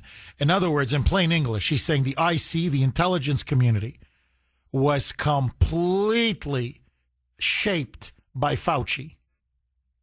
And that all of these scientists that he got to write that infamous paper, that this wasn't from a lab, that was a conspiracy, that this all came from, a wet market or a monkey, that these were all Fauci scientists. The BSEG, BSEG, that about 20 or so scientists who received all this money from Fauci and had been working with him for decades, his cronies essentially, they manufactured the fake evidence, they manufactured the response, they manufactured the cover-up. But make no mistake, the mastermind was Chicken Little. Kathy in Rochester. Thanks for holding, Kathy, and welcome. Hello, Jeff. It's really amazing talking about this high. I will never forgive what was done to us during COVID. Never, never. And, everyone should get a couple of books, one being The Real Anthony Fauci, which, of course, was written by Robert F. Kennedy Jr. It's a fascinating book. And then the other one is by Dr. Peter Breggin. It's called COVID-19, We Are the Prey, to really get all the fine details and see how this pandemic was planned out way in advance. But, what really makes me so angry is the fact that, like, as you were just talking about ivermectin, we were denied access to ivermectin. And ivermectin has been like a phenomenal drug that received the Nobel Peace Prize and was shown to fight against virus replication. But yet they denied us access to this so that Big Pharma, evil Big Pharma, Pfizer, Moderna, Johnson & Johnson, could make billions of dollars. And that's exactly what they did. Pfizer made $26.1 billion in the fourth quarter of 2021, injecting people with this mRNA bio jab, which is killing people till this day. People are still dropping dead at early ages from, they call it natural causes. It's not natural causes. It's due to that jab. But, I hope we learned one thing. One thing I learned, and I knew this way before, never, ever trust what your government says to you, because we just can't. They lie to us, and Fauci, I think, is one of the most evil people on earth, and how we can allow him not to be prosecuted. We should be screaming from the rooftops and demanding this man have all his assets taken from him, that he be put in jail and be executed. He needs to be executed, in my opinion, along with anybody else who was involved in this. And Bill Gates, too. Bill Gates is very, and Robert F. Kennedy touches upon this in his book about Bill Gates, how he had given a lot of money to WHO, and he really had a lot of control over the WHO, which has controlled, a lot of the health protocol throughout the world. And they're all evil. There's so many evil people involved in this. I don't know if we have the time or the power to prosecute them all, but Fauci is a numero uno, and he needs to be prosecuted. Oh, amen. It's not. He needs to be killed. I'm sorry. He needs to be. I can't even. For all the people, the lives that he took. Think about it. We should be so angry. Well, that's the penalty. No, but look, that's the penalty for treason and crimes against humanity. We saw it at Nuremberg, infamously, with those Nazis. He needs to be indicted, prosecuted, and convicted, and he will be convicted. There's no way he can escape. This thing goes to court with the massive evidence. They're going to plea. I'm telling you, they're going to plea. And you get the firing squad. That's what you get for treason. So, we'll see, but I just hope somebody's got the guts somewhere to charge this man. And look, again, I don't want to, beat a dead horse. Hydroxychloroquine worked. It did. Ivermectin worked. And there were dozens and dozens and dozens of countries, many of them much poorer than us or Canada or these European countries, who weren't relying on, remdesivir or the jab. All they had was ivermectin because it's cheap. It's pennies on the pill. And you're right. It's got a great history of being very effective. It won the Nobel Prize. It won the Nobel. The ivermectin did. And suddenly the media was turning it into, remember, a horse dewormer? You remember that? It's for horses. You wouldn't believe the BS that they were spewing. And I can only testify to me. Okay. I know millions have testified, but I can just testify to me. I'm feeling horrible. I'm in my bed. I'm coughing my lungs out. She comes in, gives me a relatively small dose, and within 3 hours, I'm like, what's going on? I'm feeling much better. And then I ended up calling, a very good doctor based in Iowa. And then she said, oh, no, you're because I'm a bit of a heavier guy. She said, no, you got to basically almost quadruple the dose. I go, really? Yeah, you need more. Within 2 days after that, I was like a new man. So what I realized is we could have defeated COVID so easily. Really. Get a home test. So if you don't feel well, you take, do I have COVID? And then there's ivermectin or there's HCQ, and it would have saved countless lives. It would have stopped the pandemic. Then you have natural herd immunity, which is the best way to stop a virus. But no, they went instead for the remdesivir. Fauci made money on that. The health protocol, the vaccine, the jab, the lockdowns, the masks, all of it. And you're right. All you have to do is follow the money. And, you just mentioned $1/4, $26 billion. Nobody's going to know what they're talking about. But if they get up and really aim their bullets at Tony Fauci, well, people could recognize there's a person there. So it's easy to criticize. But they're really criticizing science because I represent science.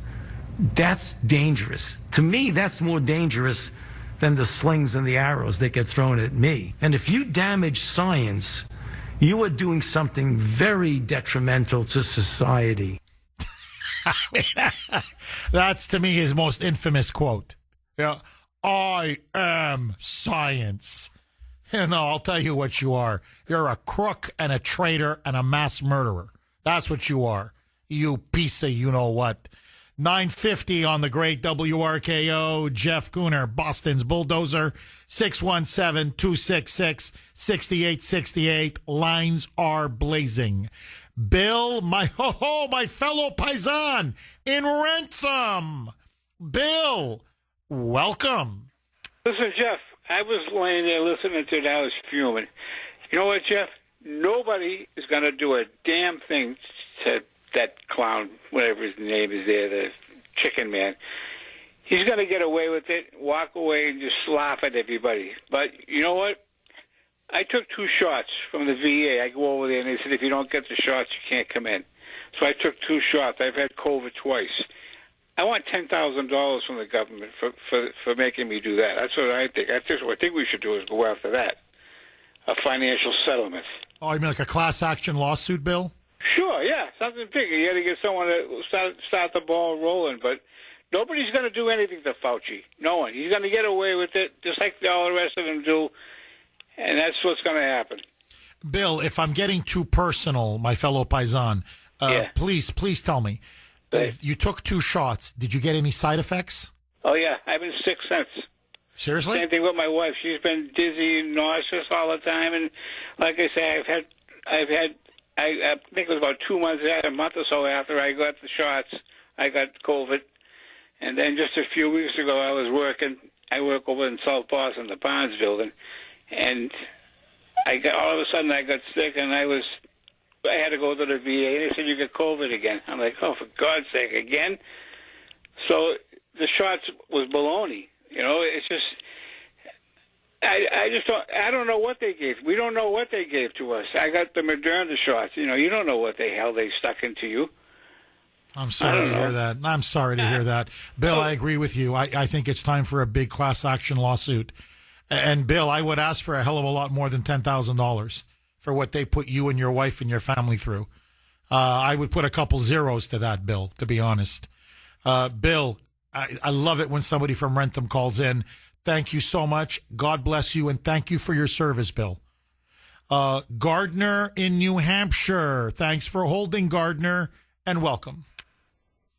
Hey, thanks for taking the call, Jeff. I appreciate it. My pleasure. And, yeah, you definitely get the blood pressure going here about Fauci. So frustrating. Then there's Deborah Birx, the scarf woman. Yeah. And I do want to bring up, not too intensely, but I would like to bring up the fact that there were a couple systematic functional things that should be, or perhaps I'd suggest that people remember in the whole process for this, which was Donald Trump had no constitutional authority to claim a medical emergency. Then bringing in Birx and Anthony Fauci, he was on the dais with them when Deborah Birx literally admitted that the United States government was subsidizing medical centers to gin up the numbers to claim more people dying from COVID than actually could have been claimed were dying from COVID. Donald Trump also supported the CARES Act, which had a ton of unconstitutional subsidies and literally granted the Federal Reserve the power to buy bonds of any corporation they want to buy without telling anybody. The PPP loans went out to tons of people, and the Trump administration didn't go after governors who were breaching at least half of the Bill of Rights by stopping freedom of association, closing down businesses, and going after people off the beach of California. If there's a Justice Department in the federal government that doesn't go after governors and local police for that sort of breach of half of the Constitution, well, Gardner, not to quibble. By the way, you're on fire. But, Gardner, not to quibble, but when you say half, what half didn't they break? To me, if you mean the whole Constitution? Are you talking about the Bill of Rights or the whole Constitution? Now, I'm talking Third Amendment, Fourth Amendment, Fifth Amendment, Sixth Amendment, and Eighth Amendment. So, for example, Fourth Amendment, breaching privacy. Oh, yeah, no, Gardner, my argument is just I think they violated the whole damn thing. Okay, maybe not the Second Amendment, but I mean, the people were censored, people were canceled, they shut down churches. I mean, that's the First Amendment right there. And you're right. Yeah, you mentioned Fourth Amendment. You mentioned. I'm thinking no, it wasn't half, Gardner. Outside of the Second Amendment, it was the whole Bill of Rights. Am I wrong? No, you're right. And I won't mention the organization, but for years I was writing for an organization in Washington, D.C., and I literally was getting censored by NewsGuard. NewsGuard, of course, being funded with federal tax money. When I would mention the weave of the masks being too wide to stop any viral particulates. When I would mention that the mRNA jabs were probably dangerous because they would probably cause some sort of a recombinant cellular invasion. When I would mention things like the fact that they were ginning up the PCR tests so that you were getting a 95% unreliable result. When I was mentioning that going back to the HIPAA. Yeah, I mean, Gardner, you're completely right. You're absolutely right. And the governors got away with it. Fauci got away with it. Birx got away with it.